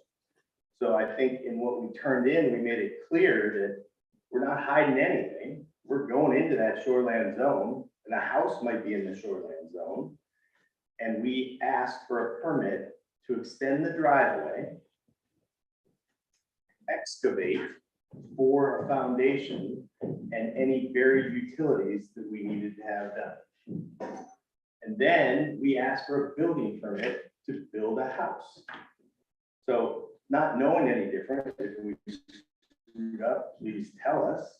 But we thought we asked for the permit to break into the shoreline zone, full open disclosure, and then we asked to build a house. I don't necessarily think, I still haven't heard anything that makes me think you need a separate shoreline zone permit to build a house when you have the permit for a driveway, for excavation for a foundation, and for the buried utilities. What else are you gonna do with an excavation of for a foundation?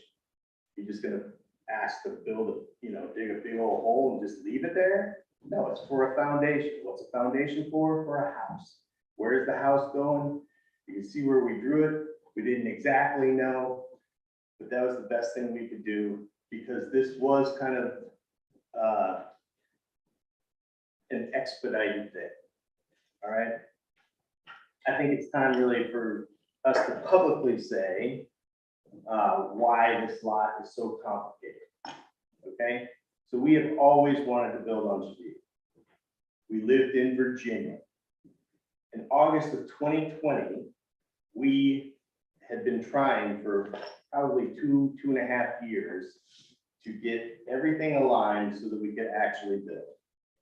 I don't know if any of you have ever tried to build on this island. It's very tough. You have to align so many different things, and to do it from Virginia is darn near impossible. So in August of 2020, my wife and I, who have 6 kids, a large family, we hit the point, we passed the point of no return. We sold our house in Virginia so that we had to move up here. Now, in the middle of COVID, I'm sure most of you have heard on the news that housing is incredibly tough to find. Rentals are incredibly tough to find. So once we sold our house, we stayed in Virginia in a rental for 1 year to allow our youngest daughter to graduate from high school. And then at the end of that, we weren't allowed to renew our lease. So now it is August of 2021. We don't have a place to stay. We can't find a place up here in Maine. You can't buy a house on the shore. You can't rent in Portland. You can't do anything. Same thing down in Virginia. It is just crazy nuts. So the house that we designed and the house that we always intended to build was a bigger principal structure that would go right in this area. All right, 5-bedroom house. Why? Because we have 6 kids. And that's what we wanted to build. When the final pricing came back for that, because of COVID and lumber being 200, 400%, and non-availability of supplies, the price came in double and then came in double 0.5, so 2.5. So we said, oh, this is ridiculous. But we have no place to live. So we came up with the plan of bringing things out to the island so they wouldn't have to be built, so we wouldn't have to impact a bunch of different things. And everything is modular or manufactured. So these sheds that everyone's talking about, why do we have 2 sheds over here? We have 2 sheds over here because one is a garage and storage and the other one is pure storage. We lived in a 6,000 square foot house in Virginia. We are gonna build a much bigger house here, the island of Maine, but you need a place to store stuff, right? Why do we have a manufactured home on a slab? Because that is the quickest thing that could be built. So we brought that out here. It's a 3-bedroom, 2-bath, 1,500 square foot house. For a family of 8, not acceptable. So most of our kids, our upper 3 kids are gone, right? But they do come back to see us, Thanksgiving, Christmas, whatever. When they come back, and there are 8 of us in a 3-bedroom, 2-bath house, we need a place for overflow. So that 2-story shed, why do we call it a shed? We bought it from Shed Happens. When we got that thing, it was a shed. If you go to the lot, if Shed Happens, it's a shed. That thing is what we call the lair, right? It's a place for teenagers and kids to go and watch TV, play video games, whatever. We made it look like a house. Why? Because we didn't want to put all these ugly things on our land. Why does it have heat pumps? Because it's cold, right? Unless you're here between like end of June and early September, I think your kids would want some heat while they're watching TV or playing video games or whatever. What are we gonna do with that eventually? I don't know. I work from home. I would love to have an office. Right now I work in a living room in that 3-bedroom, 2-bath manufactured home. Now, why are we building a guest house? We're building a guest house because we are blessed enough to have all 4 grandparents alive. All 4 grandparents alive, plus other members in that generation. So while it's marked guest house, we call it geezer cottage. Geezer cottage is for our parents and for our parents' generation. And you are not going to shoehorn them into a 3-bedroom, 2-bath manufactured house on a slab. You need a place for them to stay. So we put our blood, sweat, and tears and treasure into the first permanent building that we're building, which is the guest house. And we did it for the elderly generation so that they can have comfort, so it can all be on one level. It can be quiet, and that's why we're calling it Geezer Cottage, but it's listed there as a guest house. Okay, so I'll kind of go through these as fast as I can. Guest house required a shoreline zoning permit. We agreed. We applied for it. We thought we filled it out correctly. We thought we made it clear. We're not hiding anything. Guest house is not an accessory building that dominates the purported principal structure. Okay, so I said the 3-bedroom, 2-bath house, manufactured home is 1,500 square feet. Geezer cottage, 1,200 square feet. Is it close? Yes. But is that manufactured home going to stay there? No, it's going to be replaced by a 5-bedroom house. The same thing we designed our septic system for. Guest house is second dwelling, a lot sufficient area, support second dwelling. We have 2.33 acres. That is 101,000 square feet.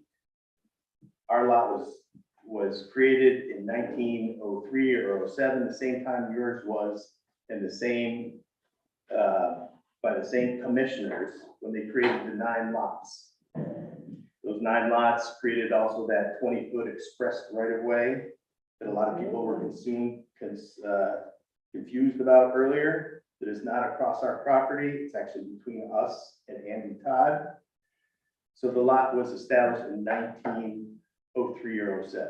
Didn't have time to look that up. Definitely predates 1975.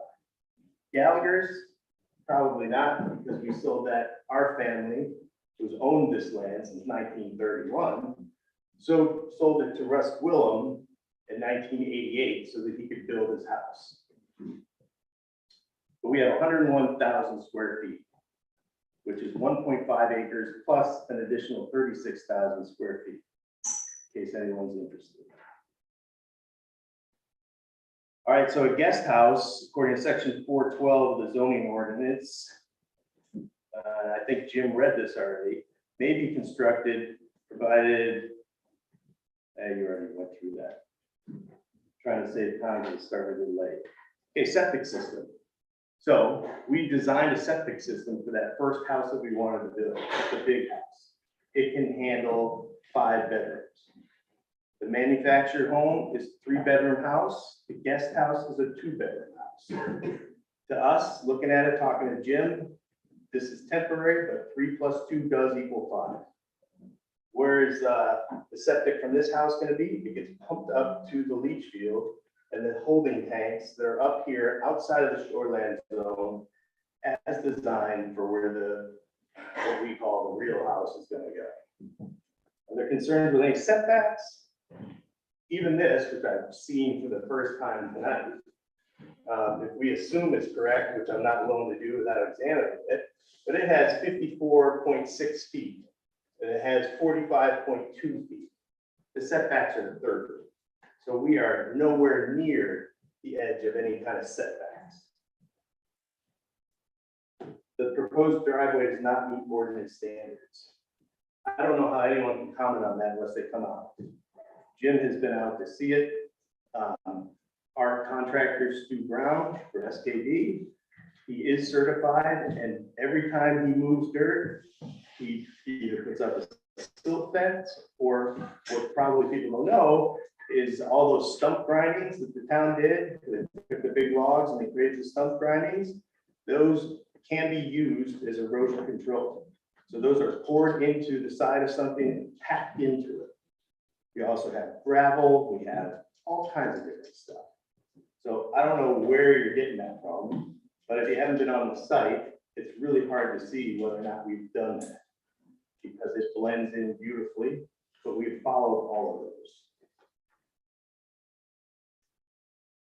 The unpermitted and excessive tree cutting, we didn't mark trees to be cut because we didn't think we had to cut any trees. And really, when we extended the driveway down and dug where we did for the foundation for a house in our shoreline zoning permit, we didn't really cut down any trees. There might have been 1 or 2 that were a hazard as you were going through to cut the driveway that got too close to the trunk, something like that, so it's going to fall over or is leaning. I don't know. But we didn't ask for it and we didn't cut down a lot of trees. But, and when I say, let me rephrase it, we didn't cut down a lot of trees. I don't think we cut down any trees. We have been planning this for a long, long time. And we have been cutting different phases for over 20 years, probably 27 years, to take a fully wooded lot and turn it into what we want, right? So we cut now and then, every couple of years, following the rules, looking at the canopy, how much you can remove in a certain period of time. You have to give time for the land to heal, gave time for the land to heal. We didn't do it, we paid for an arborist to do it. Okay, so we had a very detailed plan. Did most people see it? No, because we started on the inside. We kind of opened things up until the very end when we opened up the edges. And then everyone was like, wow, well, we're doing our due diligence. But I do want to point out that the Gallaghers, who bought their house December 30th, 2014, this piece of property that we sold Willem, they bought it December 30th, 2014. And they sent my cousin Shannon, who was partial owner to this piece of property that we're all talking about now at the time. And it says, this was dated February 16th, 2015. Hi, Shannon. I received an email from Bob B, who contacted you regarding our purchase of 113 Cottage Road. I'm Ann Gallagher, husband Jim, and we are most excited about the purchase. We were led to believe that we did have cutting and view easements on both our new property and yours. We have engaged someone to do the work. He has astounded us by reporting that he has been able to continue the work on cutting. I thought the weather would prevent this until we had time to reach out and talk to him. Jim is, someone has done work for us before and is also working for several others who live along the island coast. He is very aware of the rules and regs regarding coastline cutting. Okay, so they buy the property and immediately start cutting on ours. So I think it's kind of interesting that they have this complaint to us about excessive cutting when they have clearly cut on our property. And I know it's outside the scope of this, but we can get into that. A lot of people think they have a view easement. Some people do, some people don't. And honestly, we have been the focus of attention for a lot of this stuff, but I can tell you we are dedicated to this community. We have moved up here year round. We've put our blood, sweat, and treasure into this. Everything has been thought through. We think that we've done due diligence, talking to people, and then this happens. So bottom line, shoreland zone permit, we think we filed for one because we asked to cut a driveway, we asked to dig a foundation, we asked to bury utilities. Separate from that, we asked for a building permit. I know that's beyond the scope. Questions for me? I don't have any questions. That was a very thorough explanation. Thank you. Do you guys, Charles? No, thank you.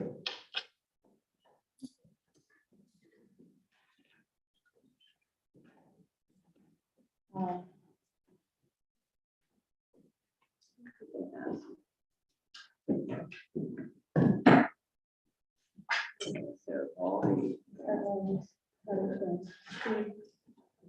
Right, thank you. And also there's stuff that's really good.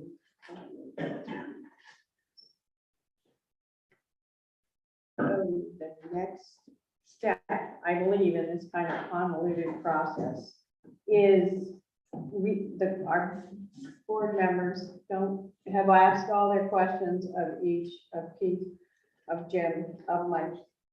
And I believe we can give the applicants a chance to question. You've actually, Keith, you've actually already questioned Jim, I think, haven't you? So it says on your presentation, questions from board members, 2 applicants. Oh, that's from And us. those directly affected, yes. So, I mean, I was just following the little guide we were given.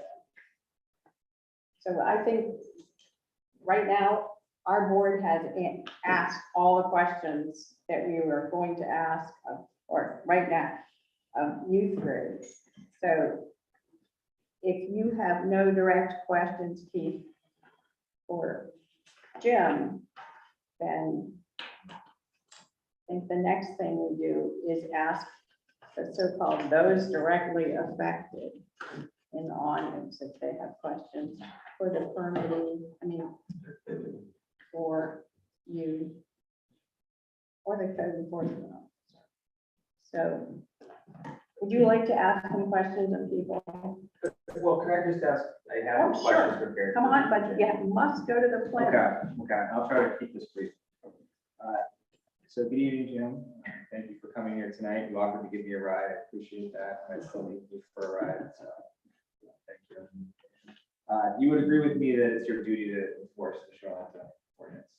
Yeah, do you want me to stand up this evening or can I get right here? No, he Mika, does he have to stand up? No, I can say it. Museum. You know. No, you I can- think you need to come closer to Keith and speak to the thing. My question was, if you are aware that you're under section 509(2), that it's your duty to enforce the shoreline zoning ordinance. Yes, I do. And part of that duty requires you to conduct on-site inspections to ensure compliance with not only the shoreline zoning ordinance, but the regular ordinance and all applicable laws. Correct.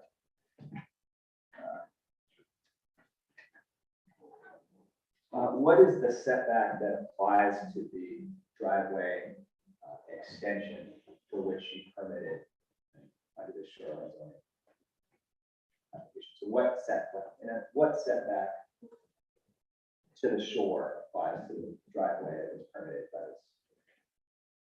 I guess I'm confused. You're asking about the setback from the shore to the extended driveway with the setback is. What setback applies? I'd have to look at that section of the ordinance. I don't know. Same as the building. I'm not prepared to answer that, but definitely something that is permissible in the shoreline zone. There's some standard there in the ordinance. So what you're saying is that you believe that it complied, but you can't say tonight what the setback was that applied. That you made that assessment at the time. you- Correct. At the time of application, what was submitted, I issued that permit. And I'm sure at the time I reviewed the standards and at the time I thought that met was required. What is the setback that applies to the septic system relative to the structures as well? The setback from the septic to the dwelling, which one did the guest house? Correct. Or in general, foundations. To either the modular or to the guest house? Sure, so table 8.1 rules has different scenarios depending on if it's slab on grade, if it's open foundation, other things. So typically it is 40 feet, which can be reduced down to, I believe, the code officer down to 20 feet if they indicate that on the septic design. And if it's any less than that, my standards refer to the State Department. So what is the setback in fact from the septic for the modular first and then the guest house? Yeah, I don't currently have a plan that I think shows those details that you're asking for. And again, part of that, it being a temporary situation, and it being a slab for the modular. To be honest, I wasn't highly concerned with it because of the rules and the standards. So in the event that the modular home on the slab is less than the 20-foot minimum setback, if that were to apply, you can't say that with any degree of certainty. Right? I can't say what that setback is your question. Yeah. Off memory.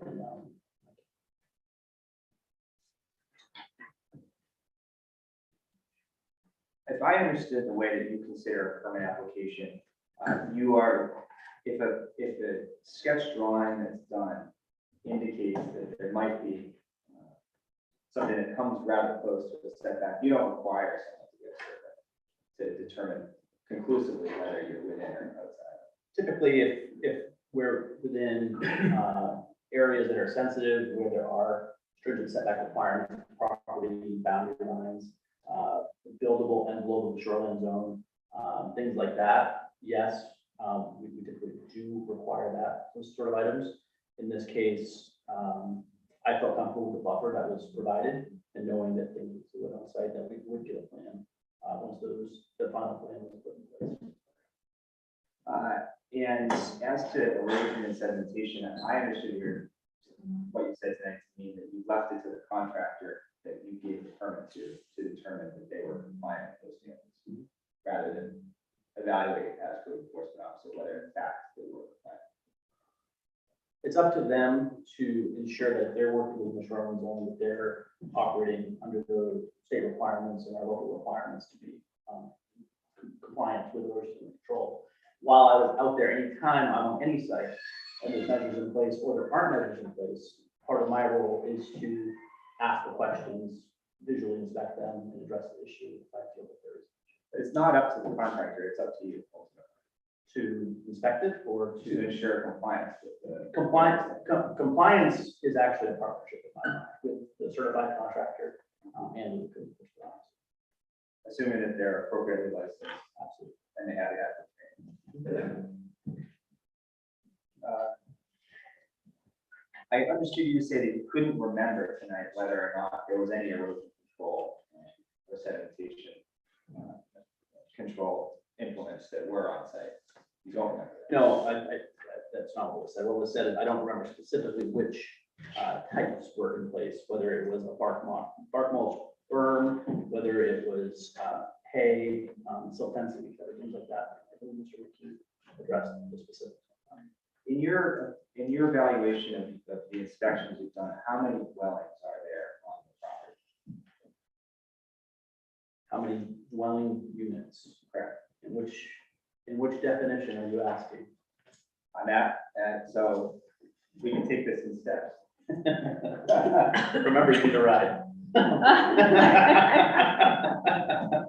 Kidding. Well, I'm asking this because I understood that there are future plans, and we've heard from Mr. Mackey himself, and definitely sympathetic to the circumstances that he's in. But you would agree that the dimensional requirements of your ordinances are controlling as to whatever the future plans might be, and those still apply, regardless of what someone's aspirations are, you still have a duty to apply the ordinance. Absolutely. And in my mind, what's currently there is a temporary primary structure, single family dwelling, and a guest house as our construction. So the modular is not in fact a dwelling, it's sort of like a dwelling like. It's a dwelling. I would call it a dwelling unit. People are dwelling in it. There's a bathroom, there's a kitchen, there's sleeping. That's simply what the definition in code books are. Zoning ordinance and shoreline might have some different interpretations of that, but there's dwelling is happening within there. So yes. And if I understand correctly, it's your interpretation that a temporary structure with a guest house, you can use the guest house basically to pivot back to remove that modular home and then build an actual primary principal structure. That's correct. I didn't find anything in our ordinances that stated the phasing specifics of it, and it's in all actuality a very uncommon situation. But with meeting with the applicants and hearing them out of what the plans were and what was documented with terms like guest house and temporary modular unit, I felt pretty comfortable that those permits would control the activity on that. So it was mentioned that the shoreline zoning dwelling, or the shoreline zoning requirement is 30,000 square feet per dwelling. Correct? It wasn't actually, yes. And we got a calculation of what that is in acreage. I had to look this up myself. In the island residential district, the requirement is 1.5 acres per dwelling unit. Correct? Yes. So, yes. And both the zoning ordinance and the shoreline zoning ordinance state that in the event there's any conflict between the two of them, the more restrictive requirements apply. Do you disagree with that? It says that in our ordinance, but there is also compelling sections that I think need to be looked at that should have additional standards, and there are some conflicts, and my interpretation of it was not as you're describing. My interpretation of it was our ordinance is allowing guest houses. Well, your ordinance does allow guest houses as a use, but the fact that there's a use, a guest house use is permissive in a district doesn't necessarily mean that it complies with any other applicable ordinance, including dimensional requirements. Sure, again, I think we're going up against zoning questions that, I don't think I'm fully prepared to.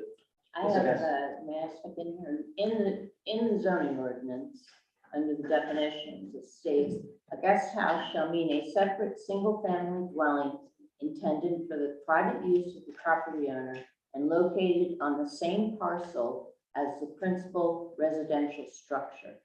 A guest house shall not be leased or rented to a non-family member. Definitely part of the sections that I took into account when looking at this.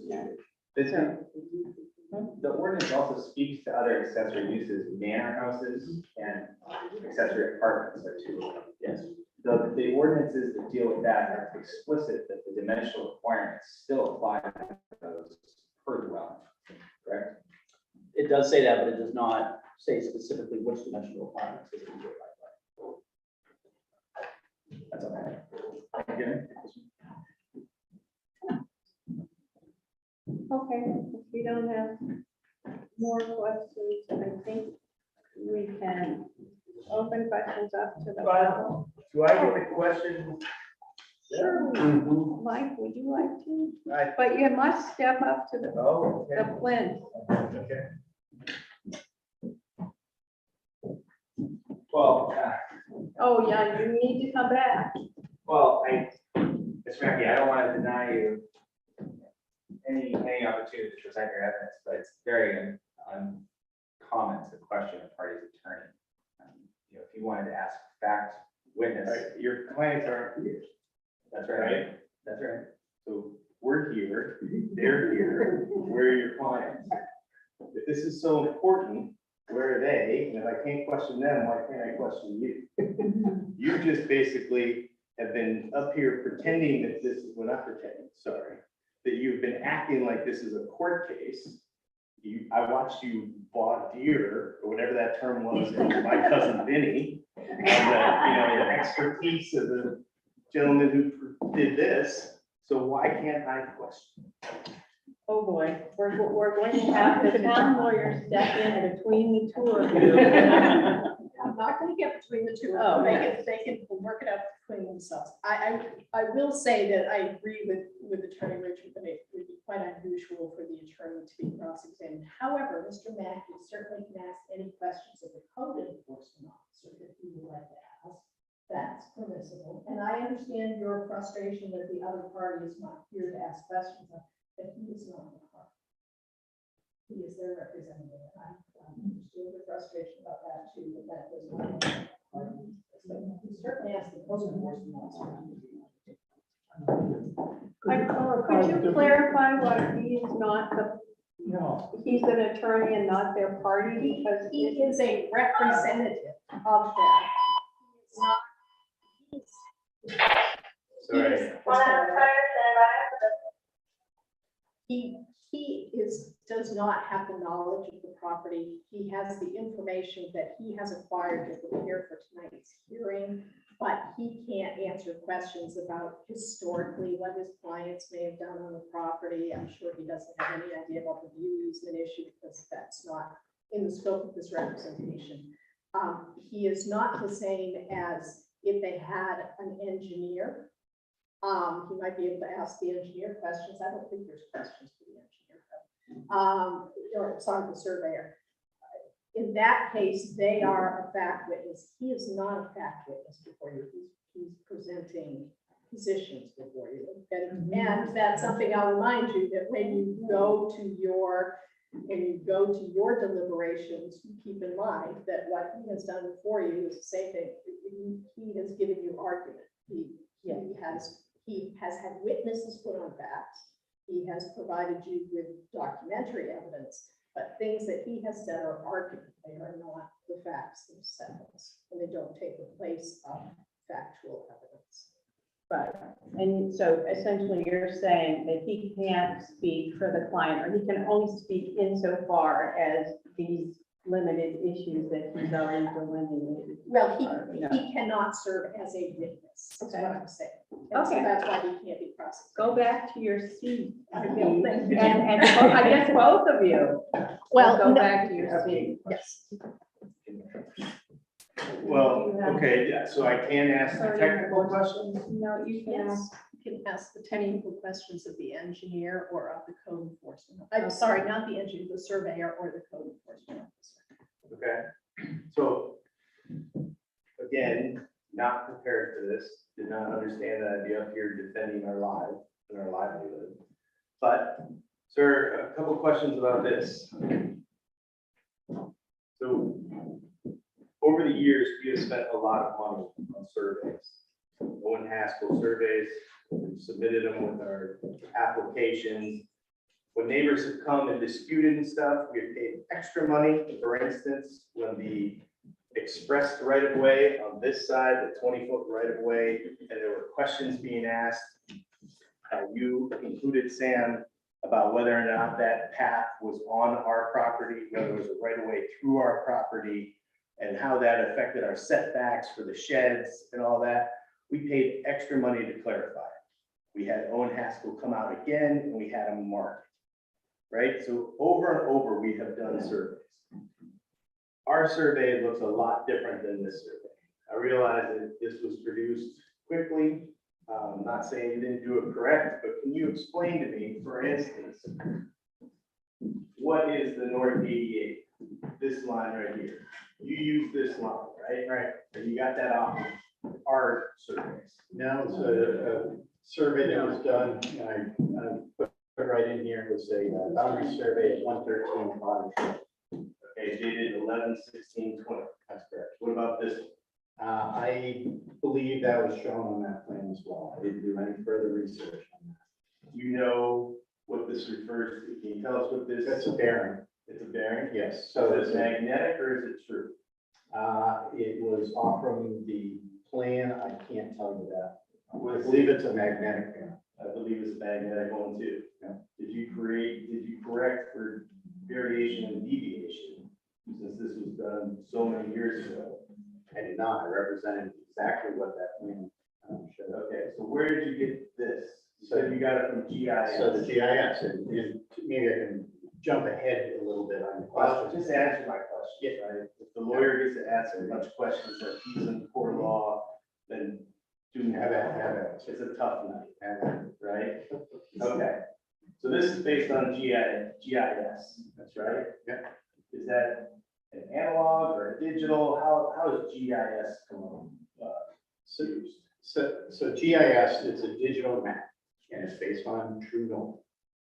And so what I had to do is take that data, which I think I talked about, the shape file, that actual line where the shoreline zone was, and rotate it in to the property lines as shown on that map. What was the scale of this GIS line? Because if you look in our town ordinances, it's in an appendix, and it's a photocopy picture of an appendix. Did you have some file that you could go from not just a photocopied picture of the island with some lines on it? Can you expand that out to get the same scale as say this scale? Can you match it to this 40 feet to 120 feet? Can you blow GIS up to that? Yes. You can. So the information was taken from the GIS, it's publicly available data.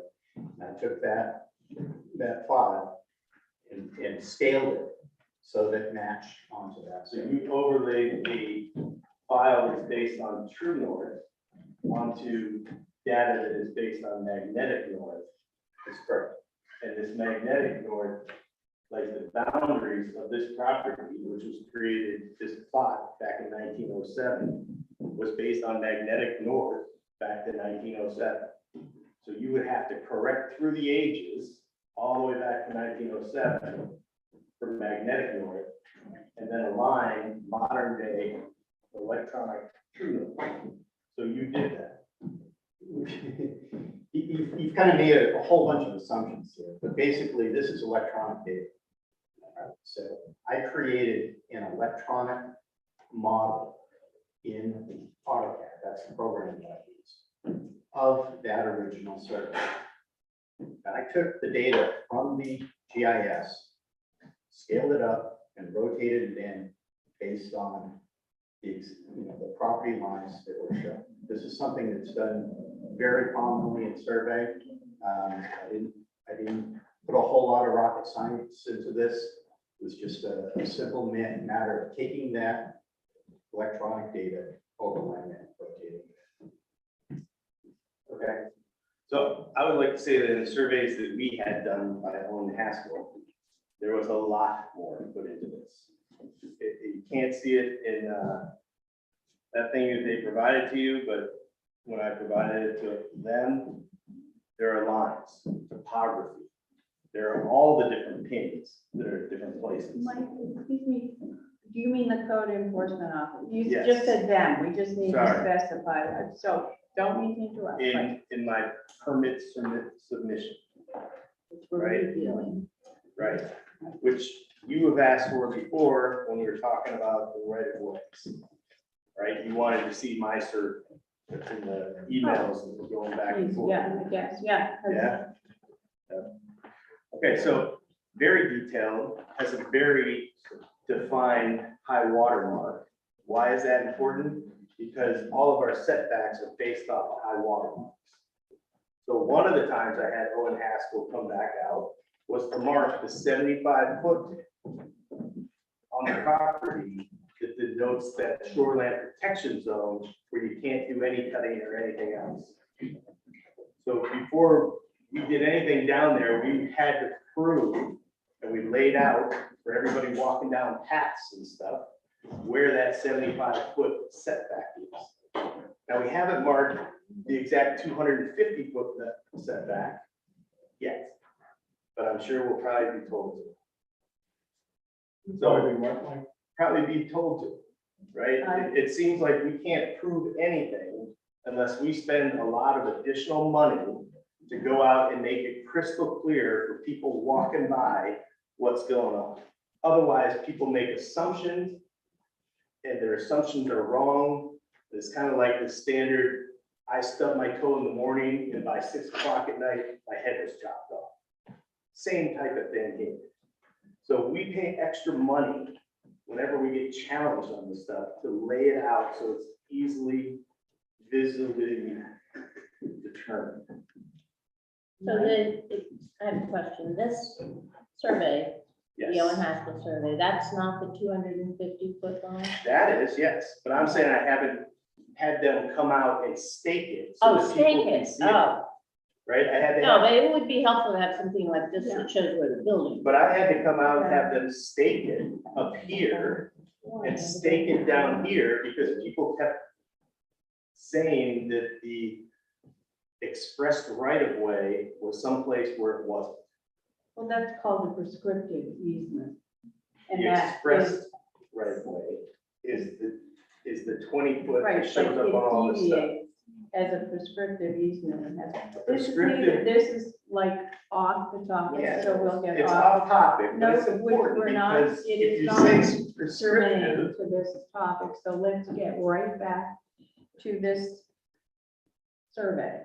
And I Okay. appreciate you spent a lot of money, let me just say, and I appreciate the fact that our code enforcement officer hopes to save people money using his expertise. So let's just, I think, settle that right now. We're not disputing that, but we also sometimes, when we go over these ordinances, people, I'm not saying you do, but I mean, they're not always obeyed, and then it can cost money. yeah, but it's important when it is because we have so much at stake here. But no more than anyone else who lives and owns property on this island. I'm not So- saying that, I'm not saying we're better than Okay. anybody else. What No, I'm I'm saying not is saying it's you're important to better get than, but- facts correct Exactly. and to use correct terminology. So if I had a chance, I would have asked, since the Drews and Gallaghers are aggrieved parties, what was the agreement? Because according to their letter, the impact was upon their quiet enjoyment and the value of their own property. So the reason they brought all of this together was because they were aggrieved. And what was the agreement? The quiet enjoyment and the value of their own property. So quiet enjoyment, I looked it up. I only had like 5 minutes to Google it. Quiet enjoyment is the non-excessive nuisances. So over the summer, several neighbors, you included, and Gallagher, and probably Drew, made complaints, noise complaints. We heard about that today. Well, we're constructing, right? It's summertime in Maine. You only have a certain amount of time where there's good weather. And so, yes, were we constructing as much as we could? Sure. We're going as fast as we can. Winter's coming. Snows are coming. And then the second half, so the quiet enjoyment, and that will go away. It happens every time people build. You know, it happens when the Drews have been remodeling for 2+ years. They're swinging hammers over there all the time. Sound and new nuisances and stuff, sound, it could be anything, could be roosters. There's roosters crowing all the time. So the impacts upon the quiet enjoyment, got that. Value of their own property. You know, when the Gallaghers bought 113 Cottage Road, December 30th, 2014, they bought it for $592,500. If you look online today, it's 1.44 million. So I'm not sure how anything we have done has affected the value of their property. So there are two complaints. The reason we're supposed to be here is because of the quiet enjoyment and the value of their property. And I would have asked them what that meant. Well, thank you. Oh, sorry. One question, Mike. And, Sure. I can understand the involvement of the original permits on the area above the shoreline zone. When you get into the shoreline zoning, you request a permit for doing something within the shoreline zone, which the code enforcement officer can approve, and I agree with that, his ability there. But to do it on a lot that only has 115 frontage concerns me, and has concerned me throughout this thing. Why would you even submit an application to do anything within the shoreline zoning area with a frontage requirement of 150 feet? I don't know, I remembered the 30,000 square feet.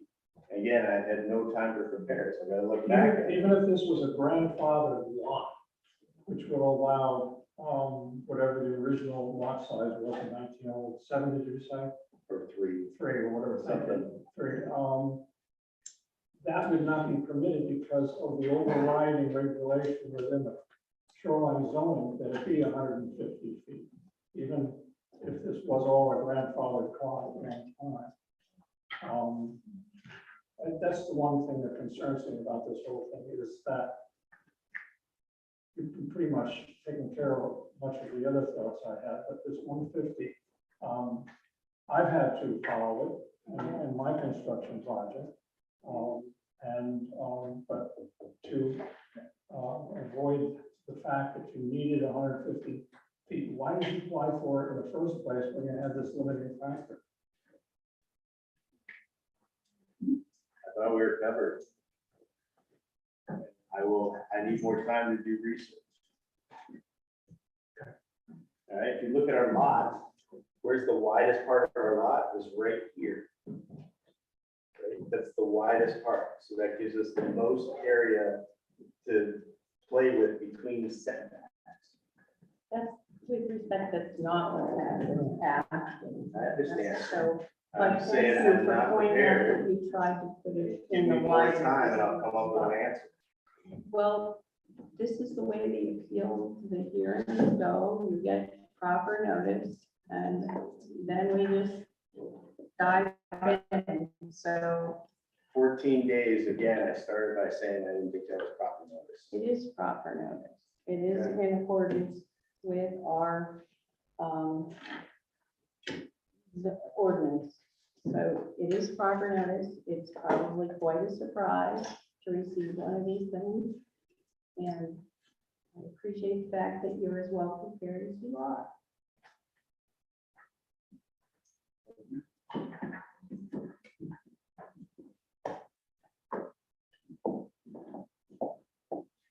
I just wanted to clarify one thing that you brought up. If this is a non-conforming lot, it does not have to have 150. It's not, It's not a non-conforming lot How do we know that?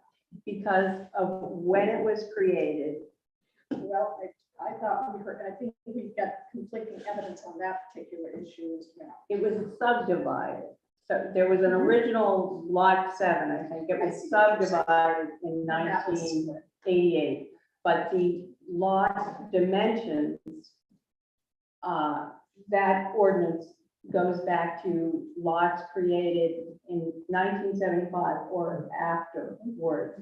So therefore, the lot we're talking about is a conforming lot. Correct? That's the way I understand That's it. the way we all understand it. Are we not lot 14 and Gallagher's 14A? I was talking about the original 1907 subdivision plan. Which was lot 7, Well, I but just, then it was yeah, renamed into lot 14 and subdivided into lot 14A. that's what I'm talking about. That it was originally lot 7. In 1988, the lot was subdivided, and it was, part of it was sold to the Willems, who eventually sold to the Gallaghers. But because it was done in 1988, it is not a non-conforming lot.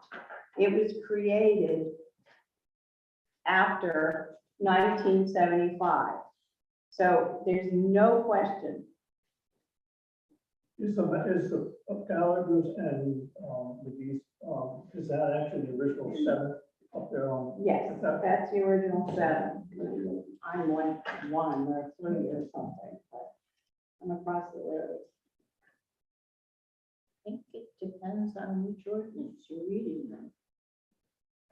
Well, the one for, I mean, that's the basic ordinance, and then you have to look at the shoreline zoning. I mean, it just goes, I don't know how Jim keeps all this straight, Well, because the you hundred ping and pong fifty back feet and is a forth. shoreline zone requirement, right? Right, And the shoreline zone ordinance says that a non-conforming lot is a single lot of record which, at the effective date of adoption or amendment of this ordinance, does not meet the area, frontage, or width requirements of the district in which it is located. so is it not conforming? I would say it's conforming by our standards. And therefore has to follow the rules of the Page I mean, 11 of the shoreline you're zone. asking. Right, everyone has to follow the rules, or everyone should follow the rules, so I guess that's what at issue. here.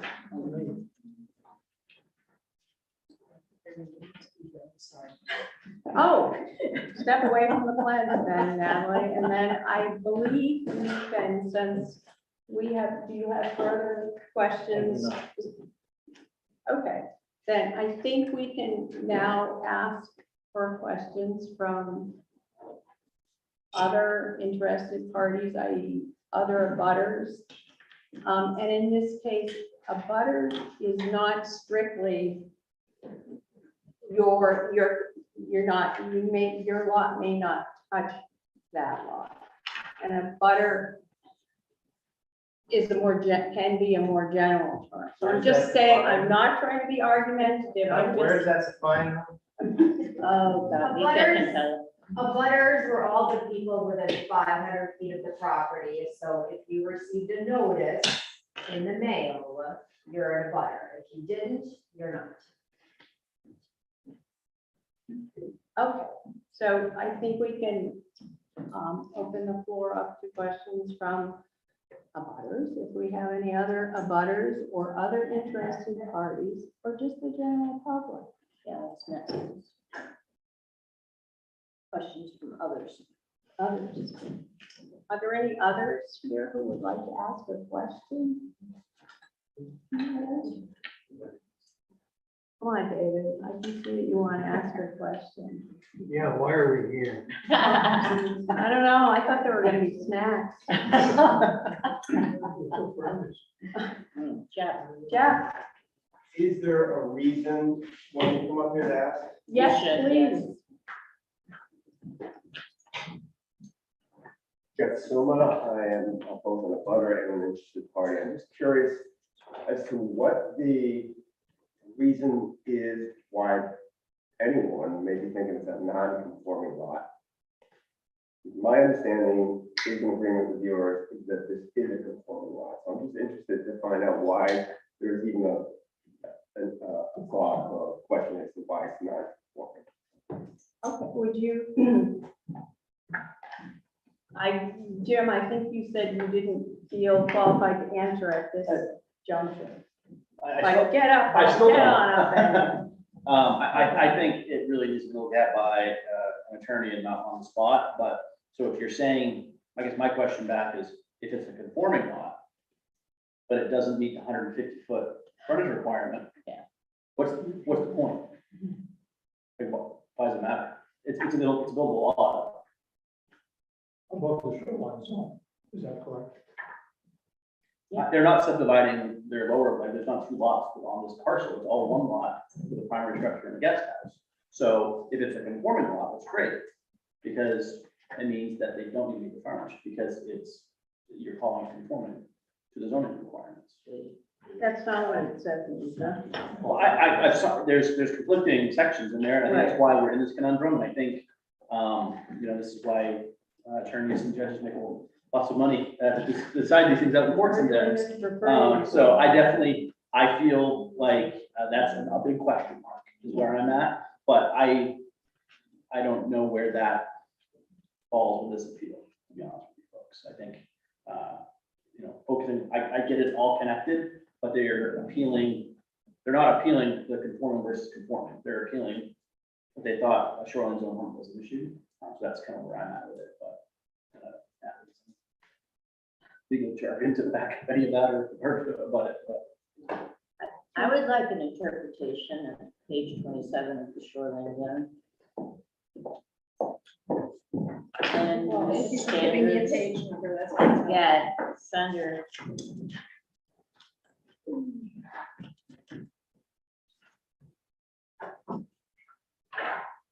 And 204.2.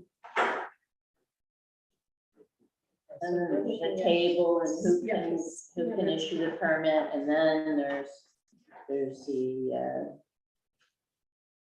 on page 27, it says land use standards. All land use activities within the shoreland area shall conform with the following provisions if applicable. Yes. Yes, and so your question is as to which part then? Well, where it says that you have to have 150 feet of shoreline. Well, that would be required for a Per dwelling unit. new lot.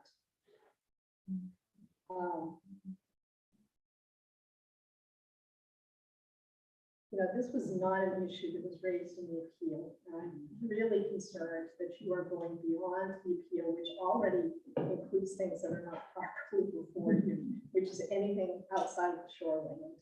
I mean, can you issue a shoreline zoning permit to someone who doesn't meet these requirements? Is that what you're saying? Well, I don't know if something was on the lot before. I don't know when the lot was created. I'm hearing 1975 as a date for non-conforming. That's not what I'm seeing in the ordinance, but I'm not saying it's not there. You're more familiar with the ordinance than I am. I don't know where that 1975 date comes from.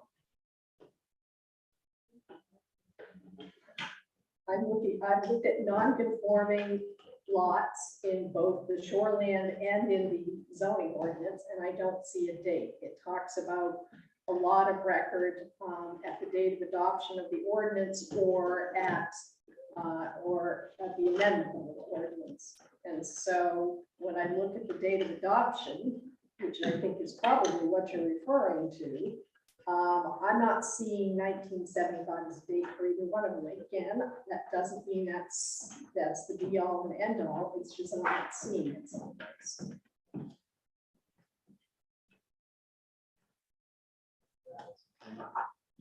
Because all I can talk about is what I see on the ordinance, and the zoning ordinance says that it was adopted by town meeting in July 1, 2007. Now, I recognize that you had zoning before that, so it must have been rewritten in zoning ordinance.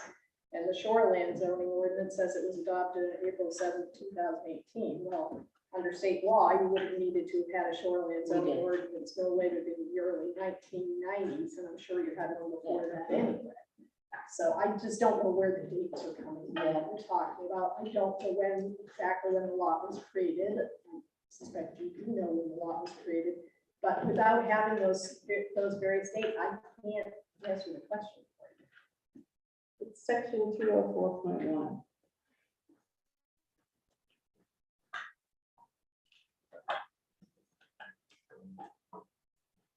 Section 204.9. The shoreline zoning ordinance, that's the definition of the districts.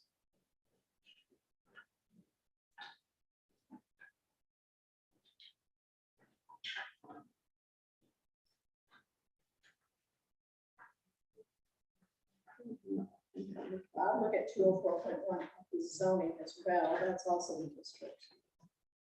The end of 204.2.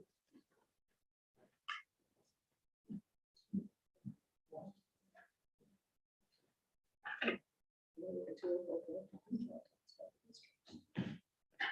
And then 204.2 is the taking land uses.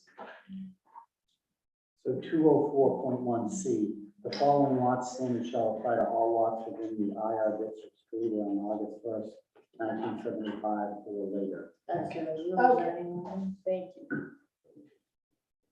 Wait, 204.1. That must be the regular. Point That's the regular zone. That's regular. That's the regular zone, yes. Right. That's not shoreline. Shoreline probably would have been 1990s. Oh, could have been 1980s, I take that back. Not both apply, both require 1.5. Well, no, only the shoreline, that may have been the case when For our zoning case. was initially adopted, but as we've discussed, and I know the board's okay with this, the shoreline zoning is a freestanding zone. Once you, it's not, this lot is in two separate zones, the shoreline zone, which is the LR, and in the IR, which is not a shoreline zone, until they will hear the LR shoreline provisions. Right, but they So are that's why all sort of why I- intertwined. They are They intertwined. are intertwined They or not. can't be for purposes tonight. How Because, do we parse which one? well, I guess that's asking for legal advice, but. well, you're asking me for legal advice, and my legal advice is going to be very straightforward. You're going to look at what the arguments are and which ordinance they were raised under. And if they were raised under the zoning ordinance, they cannot be before you until the court determines whether to apply the good cause exception. And if that happens, then that will come back to you at that point in time. But for the shoreline, the appeal is before you now. You have determined that there's good cause to proceed with it, and so we have to proceed with that. But it is with the shoreline portion of the appeal, not with the rest of it. And we'll go through that as you get ready. But I think you're still talking about other things first, so. I completely understand. It's very confusing and difficult. It's really Can I hard ask to a go question? through just a minute. It's very hard to go through this particular appeal with so many references to both the shoreline zone and our regular zoning ordinance. And so I want to say it's hard. It's hard. So I can appreciate that it would be hard for an applicant or for an enforcement officer. Can I hear just for a minute? Yes. No, I think Mike had his hand up first. Oh, though. okay. Absolutely. All right. I have a question. So I've heard reference tonight, maybe I'm mishearing it. But is there some other request or some other case that's out there right now on this property? Is this it? Or is there another one that we don't know anything about and we'll get notified 14 days ahead of time? Mike, this is the only hearing that we. I know at this hearing. I know at this hearing, I you're the can't Board of speak to any Appeals. other, They don't be attorney speak. right, if the attorney wants to address that. I will address that. I think it's helpful for members of the public, and certainly Mr. McKee. So currently, there is an appeal pending before the Superior Court. And I believe Mr. McKee, I don't know if Mr. McKee was served with it or if he was mailed a copy. I represent the town. Neither served nor mailed a Well, copy. that's a question for Mr. Richard then. And so what is being requested in that case is that this board be, that the court determine that there is a good cause exception to the 30-day appeal period in the zoning ordinance, because as we discussed earlier, that ordinance does not provide for this board to make that determination. And so the law court has said, even if it's not in the ordinance, a court can grant that, not the board, but a court. And so that's what the appellants requested in that case, is that the court make the determination that the good cause exception should apply under the zoning ordinance. And as I said, I did request that we put everything on hold, let that get determined, and then bring all the issues at once. But again, the appellants have a right to proceed with their shoreline zoning appeal, and they have chosen to do so.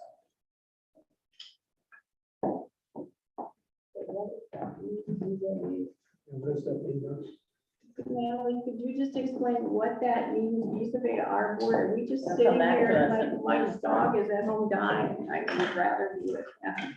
Sorry, I know your dog's so well. So what that means is that we're going to go through, we're going to pull out the issues that are under the shoreline zoning ordinance, and you are going to make a determination on them. Because that's what the appellants have As requested outlined that in you the- do. I'm sorry, As outlined in this. as outlined in their appeal, yes.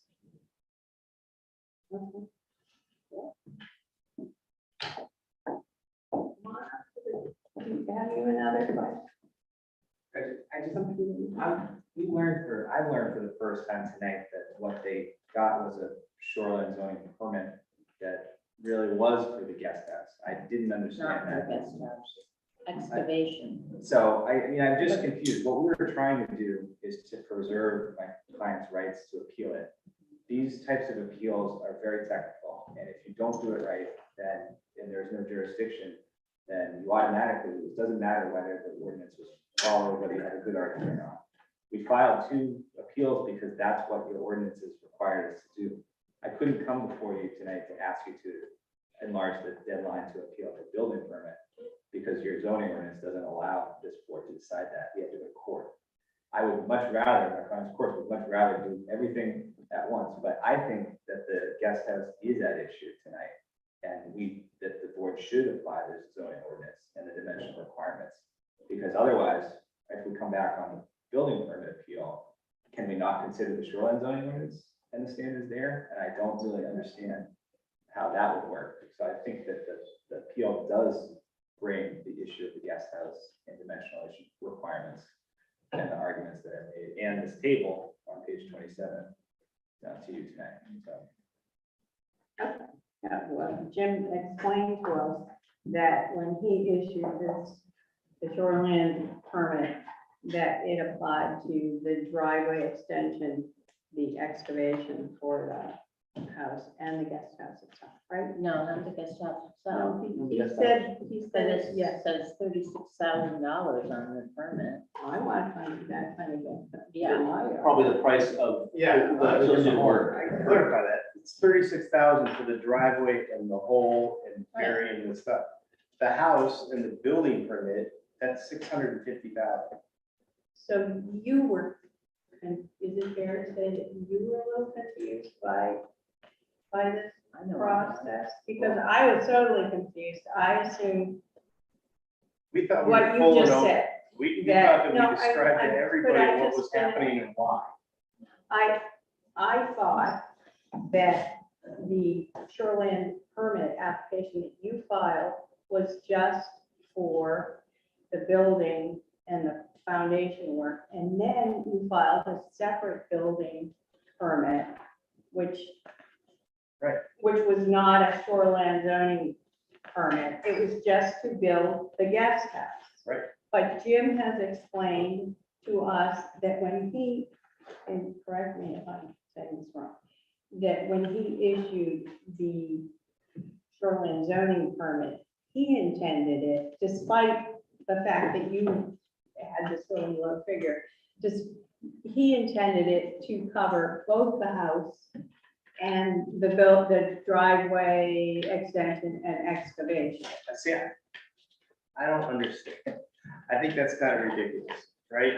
You ask for a permit for a driveway, a foundation, excavation, and burying any things, right? That's what we need to get into the shoreland zone, which I think we did our due diligence and we were approved for that. But separate from that, you have to get a building permit that meets all the building codes for the actual structure. I haven't seen anything in here that says when you're applying for a shoreland permit, you should have a combination of everything the building is required to have, you know, according to the Uniform Code of Building, Title 10, you know, the wind, the roof load, all that stuff, and the driveway excavation and the erosion control. And there is no process that encapsulates it all. Well, I don't think we're arguing with you about, or disagreeing with you at all about that, Mike. I think Cheryl and I are both saying, and probably Kat, that we thought it was just for the shoreline zones, just for what you thought. We had no idea that it did and could cover the house itself. That's all. I would not Right, submit a Kat? permit for $30,000 Well, that I think would cover a $650,000 house, yeah. right? Because when you submit a permit, you also have to pay a fee, right? We've been full and open on how stuff costs, how much it costs, we've paid our fees. Just a Yeah, quick, would you just point of, like to say Yes, something no, I- and just?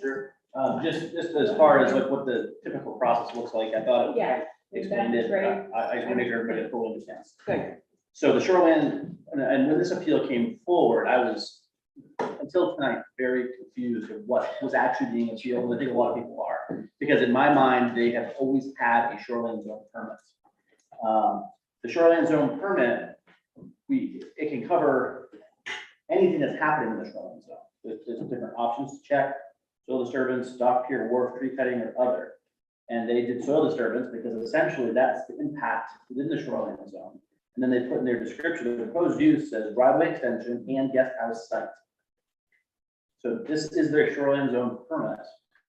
That is a prerequisite for them to get a building permit. I would never issue a building permit in the shoreline zone without a shoreline zone permit. So again, that's again why I was very confused by the appeal.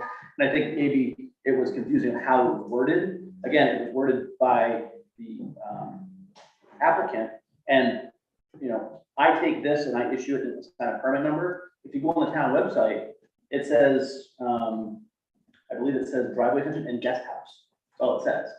I looked at it while I was sitting here. So in my mind, they have a shoreline zone permit, and then I issued the building permit. On top of that, they have a septic permit. They have electrical permit, they have plumbing permits. So any permit that I have asked for has been submitted for this. So it's, I think I understand now why there's confusion because of some of the wording, but in my mind, you know, I followed the process of issuance within the shoreline zone. I think there is some questions out there still about zoning interpretation and whether it's conforming versus not conforming. And like Natalie said, I think we're not going to decide on that. I think that's a court decision that will probably take place. Right. Any questions for me? No, thank you. That was a very good Thank you. explanation. Thank Yes, you. thank you. I think That was we're very a little helpful. less Also, confused now. One more thing, I'm sorry. The fee schedule for the shoreline zone permit is a set fee. So by any applicant trying to put a number to adjust the cost of that permit, it could have been $1, it's still $200. It's a set fee for the process of me reviewing that as set in our fee setting ordinance. The building permit is based on things like square footage, cost of construction, et cetera. And that fee escalates very quickly depending on those construction costs. So there's no gain by them putting a different number. I think that $36,000 number was the cost of the excavation. And as I'm reading this, it might actually be 115. I think we just changed it to 250 this year. So that's why those numbers are different. We have the fee schedule. Okay. Thank you. Okay. Any other questions from the public?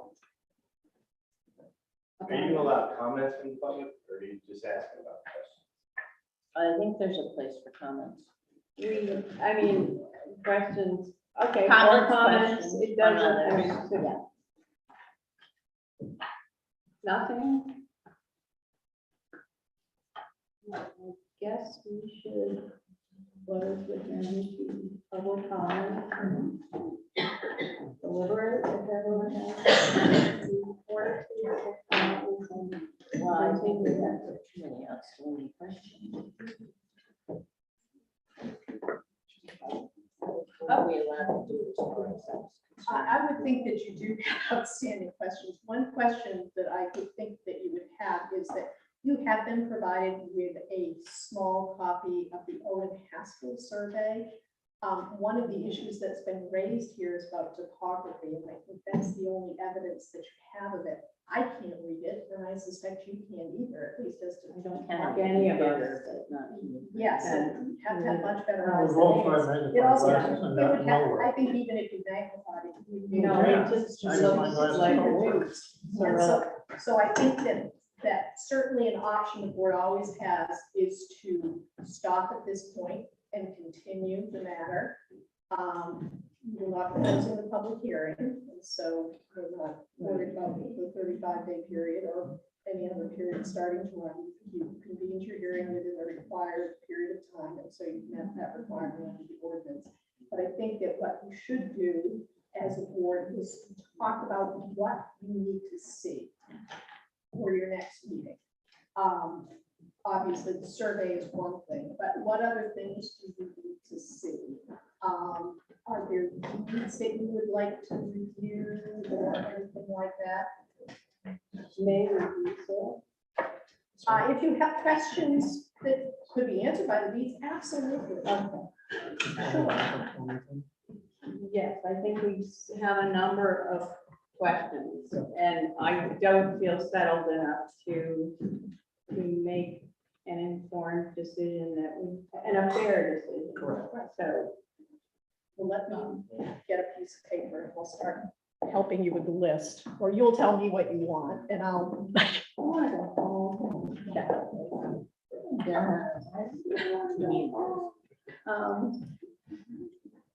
So we'd like to see a full-size copy of the Owen Haskell survey. yes. And that's important because there are questions about topography and you need to be able to see the, and Mr. McKee has said that that plan does show topography on it. So we need to. It does have contour lines. You can't make out. Right, you can't, if you can't read this with a magnifying glass, you need to see the full-size one. So Can I ask what specifically you want to see on it? it has, you had indicated that it has topography on it. All that the board has is a very reduced size copy of it, so they can't read the topography. Right, but what is the question in the appeal that deals with topography? There was a question about the driveway and that there are additional requirements if the topography falls within certain parameters. Well, I would say right now that I'm it- foot slope. But it's Steep slope. construction and access. It's not a finished driveway yet. We're still driving excavators and everything on it. It's not a driveway, it's construction and access. Okay, well, at this point, the board is telling me so that I can work with the code enforcement officer, and you and Mr. Richard also are free to submit additional things. Some of these things we may have to get from you if we don't have them. So the first thing is you want the full-size Owen Haskell plan so that you can review that at your next meeting. What other things would you like to have? And if there are things that you would like the code enforcement officer or me or the parties to bring, if you want me to do research on something, if you want the code enforcement officer to answer certain questions that he said tonight he wasn't ready to answer because he wasn't expecting this, maybe you should identify those as well.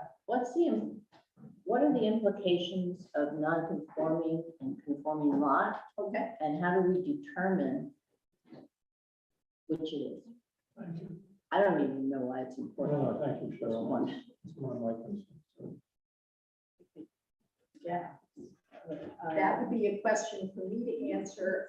In order to answer that, I am going to have to review the deeds, but I should be able to get that information from the tax information. Well, I guess since Mike McKee was bringing up the original lot and then the subdivision, I guess maybe we would like to see the original deed of each of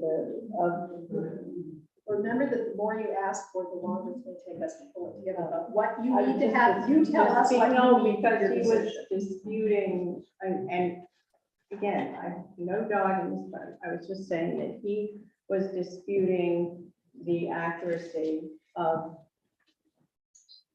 the engineer, the surveyors. So perhaps I mean- Question. you were asking questions. So we don't necessarily favor anyone's testimony over another. So if we had a map of each one of those, maybe we'd be able to. A map of what? A map of the original lot, which was 7, and then of the subdivided lot. Because, If the original one was a subdivision plan, you'll be able to find that. right, If the divided lot, there may not be a plan for that. there would be a deed though, But it right? would be absolutely. Describing the meets and bounds. Or a reference to a plan. Right. Okay.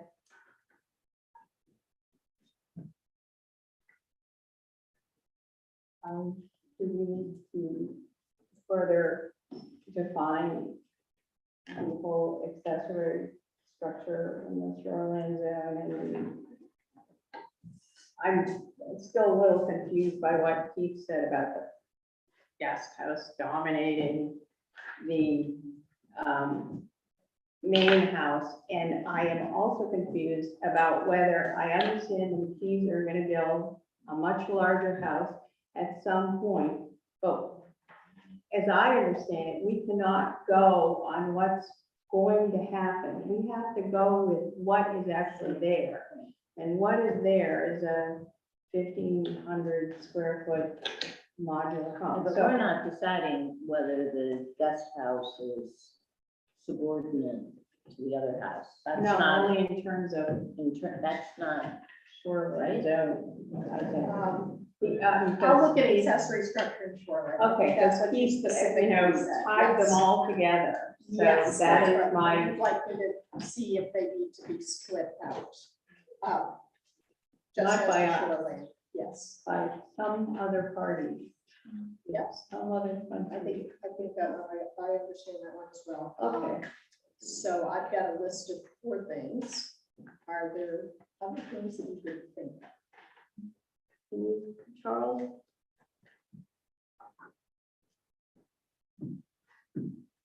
Well, just that all the stuff relating to the status of the lot and the required frontage, that we have that pinned down, so what actually applies. Yeah. Yeah, related to that too, in they mentioned one of the areas that we're gonna cover is, sufficient area to support the dwelling and therefore contravening minimal lot size standards. As you go through it, from what I can see just by going back over again, there's no issue raised about my point, which is 150 feet. Right. So therefore, we probably can't rule on that because that's not in the appeal. no, this is a de novo. Oh, this is so Right, totally. we can't, okay, yes, we we're- can't, we're- okay, Delving in. And that 150 feet, what page is it? That's right here. I think I just- good. It's not in the appeal, Charles. No, what page is But he it? brought it up. Oh, Our ordinance. It's in the He shoreline. brought it up, so it is in the appeal. Well, one thing that I would note to you is that the lot has previously been determined to be buildable because the modular got a permit, and that was not approved. the entire- That was on, entire lot, sorry, yeah. the entire lot, and that was not appealed. And so that determination that it's a buildable lot Should have been is a appealed. final one. It is a final one. and it's 150 feet would have applied at that time. It may. Well, building in the shoreline zone is a separate issue.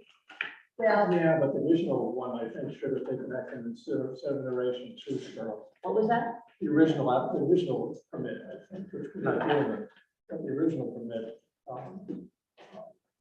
it's 150 feet of apply as well. it's a fair question for a different In law. my opinion. I see. So maybe what you're saying is that we would like to know from the code enforcement officer, perhaps, when you're talking about the shoreland zone, there's often these little weird little phrases that say, this is the case, that you can build a pink house here, but you cannot do it, if it conflicts with the zoning, ordinance itself, the regular zoning ordinance. And when you get to the zoning ordinance, there's the big table in one of the sections that says you can do X, Y, and Z except in the shoreland zone. So it's kind of this circular thing. How do you, what takes precedent? That's what I would like to know, so that we're not deciding that one takes precedence when in fact it doesn't. And I know Jim has a lot of experience reading these bizarre, these interesting things created by lawyers. You didn't write it, I hear that. Does anyone want to take credit for writing it? So I don't you're have any asking problem. which takes precedence when there's a conflict, and I want to be clear what you mean, a conflict between different provisions of the. Of the ordinance. shoreland zone and, Well, they're separate ordinances. I know, but they refer to each other, so that's, I think there's just a few questions about shoreline zoning that we would like clarified, if that's appropriate. And then I think we can make a decision based on, what do you guys think? Any other questions? Charles? I know. Well, I still haven't got the actual page citation for the 100. Mike? It's in the shoreline zone section. That's everywhere. Since we're wrapping up, I have some questions that maybe will spark yours. Would you, I'm right here. certainly open I'm ready. to, aren't we? Yes, we are. Yeah, we'd love to hear your questions. So we would like to know, this whole hearing is on about the appeal of the shoreland permit, right? So we would like to know, what are the implications if you repeal, cancel the shoreland permit? Yeah. Well, I can say that that's not our bailiwick. We can repeal it, but we have no, it goes down the line from us. We can't concern ourselves. It's one of these weird little things where we have to concern ourselves with how we interpret our ordinances. We can't interpret what the consequences are of our interpretation. It's not our job. So Is there anything that prevents us from applying for a new shoreland permit with whatever language clarifies that if you cut a driveway, dig a foundation, and bury utilities, that you intend to build a house at that site? Is there some other language, and could it be provided maybe? I was very confused, and I apologize if I added to anybody else's confusion. Oh, I'm sorry. And I think I need to digest it a little bit, but it would appear that the shoreline zone permit, seeing as it includes excavation of the guest house, is de facto a permit to build a guest house. This is what I'm wondering too. Right? Yes, that's what Jim said. And that's what Jim's been trying to say. And that's Say what for hours, it and I've been wasn't like, even clear to, I sort of, But it's only that portion of the guest house in the shoreline zone. yes, absolutely. The other part of the guest house. well, if any portion of the house is in the shoreline zone, it applies, right? Yes, so. To just Not that for portion? purposes of And- this appeal, it And is and not. to answer your question, we don't know, and we don't I mean, it's not our job to know that whether you can do that, so I think it's a question. That was for a you. revelation, Mario. That's come out. Oh, me too, but I mean, we can't actually tell you whether if you write another, if you apply for another building permit and do all the things. that Can we you ask discussed. the lawyer to find out? for the next meeting? I haven't been with her, so. I really I don't know what to tell That you. was a big question. I might, it may be a question for your own lawyer, I don't know. Anyone know? I have no No, idea. it's clear. No, it's not clear. We have. Ah, I don't think it's Step clear for on you, up but just to for it. one last time. all right. Go for it. I Yeah. issued a shoreline zone permit. I issued a building permit. There's no other permits that I can give this family. He's saying, what if they were revoked as a At the consequence of shoreline this zone. hearing? Could he just go and apply for one using all the language that was in question before? I think that's what Mike means. Yeah, and I don't have that answer. I mean, You don't it's, have that answer. and I'm sure if it was revoked, then I'm sure it's gonna be decided probably in a while. Right. So, it's nothing that this board will do, but, again, I think if we all understand, if permits were issued, I think there was some confusion on the appeal itself, by the people applying for the appeal, so hopefully we clarify that tonight. But there's still a lot of other questions, but unfortunately, like Natalie said, it crosses over the line into the other zoning stuff that this board isn't gonna have jurisdiction over. So, my thoughts are, do you have enough information to make a vote tonight? But it's your decision. And just one more question. Sure. So they showed me where the 150 feet is. So it is 150 feet of shore frontage. He has 115, right? It looks like you made a mistake. If that's the case under 509.3, and he didn't do anything in any bad faith or anything, nothing happens, right? He goes ahead with what he's doing, nothing happens. If he was issued a legal permit in good faith, and he didn't do anything wrong, and we've got a 45-foot difference, then nothing has to happen, right? Under 509.3, legal actions, right?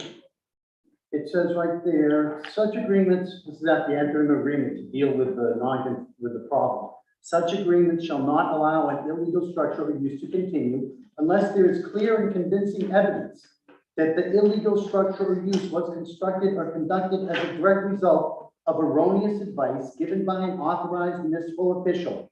And there's no evidence that the owner acted in bad faith or unless the removal of the structure or use will result in threat of hazard, whatever. So isn't that an outcome that this could be, that, we're jumping through all this stuff. But if there was somebody just made a mistake on 45 feet during COVID, that it really isn't, there isn't gonna be a big remedy. There's not gonna be a house removed.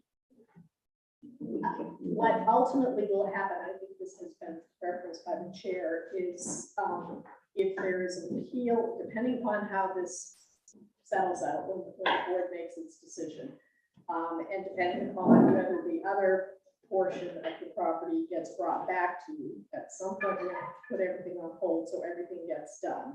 At that point, I assume that one party or the other will be going to court. When that is done, we'll have an answer. If the court says that there was an error in something, it then becomes an enforcement matter. The chair referenced this a little bit earlier. And the enforcement matter is something that the code enforcement officer works on with the select. That's not something for this board to be concerned about now or in the future. That is something that the select board will deal with. We are aware of the section that you talked about, and certainly I'm sure the select board is aware of it as well, but we don't, at this point, we don't have any determination that anything is wrong, because no decisions have been made. So that's gotta be what we do next. We come back, we get you the additional information, we look at the issues on appeal under the shoreline zone. You make a determination and then we go on to the next steps after that. And one of the next steps may be that you're gonna have a future hearing on this on the rest of the land. But at least at that point, you'll have done the shoreline. Only have to It do the doesn't rest go of to it. the DEP. It will not go to the DEP. This is not something that will go there. So we could continue the hearing to perhaps next Thursday, to just the discussion part, or we don't. Well, you have a meeting in 2 weeks. I would not We have get another information hearing back to in you. 2 weeks. Yes, you have another hearing in 2 weeks, and as we discussed, we don't talk about them except when we're at the hearing, but I think No, we didn't, wasn't you talking can do about that and finish this one at the same meeting. I think you can. Oh, good. Finish it then. At the next, your next regularly scheduled meeting in 2 Okay, for the weeks. next 2 weeks. Just because I won't be able to get your stuff back in time for the meeting for next week and get a copy to the attorney and to the property owner. It's just not going to happen. Okay, so how do we I go will have about to do it in doing 2 weeks. that legally? What you will do is have a motion to Procedures. continue the public hearing until the board's next meeting on November 17th. Yeah, on November 17th. Okay. I move to continue the public hearing until the Board of Adjustment Appeals next meeting on November 17th. Second. All in favor? Okay, motion passed. Are you still gonna give them a ride home? Yes. Uh,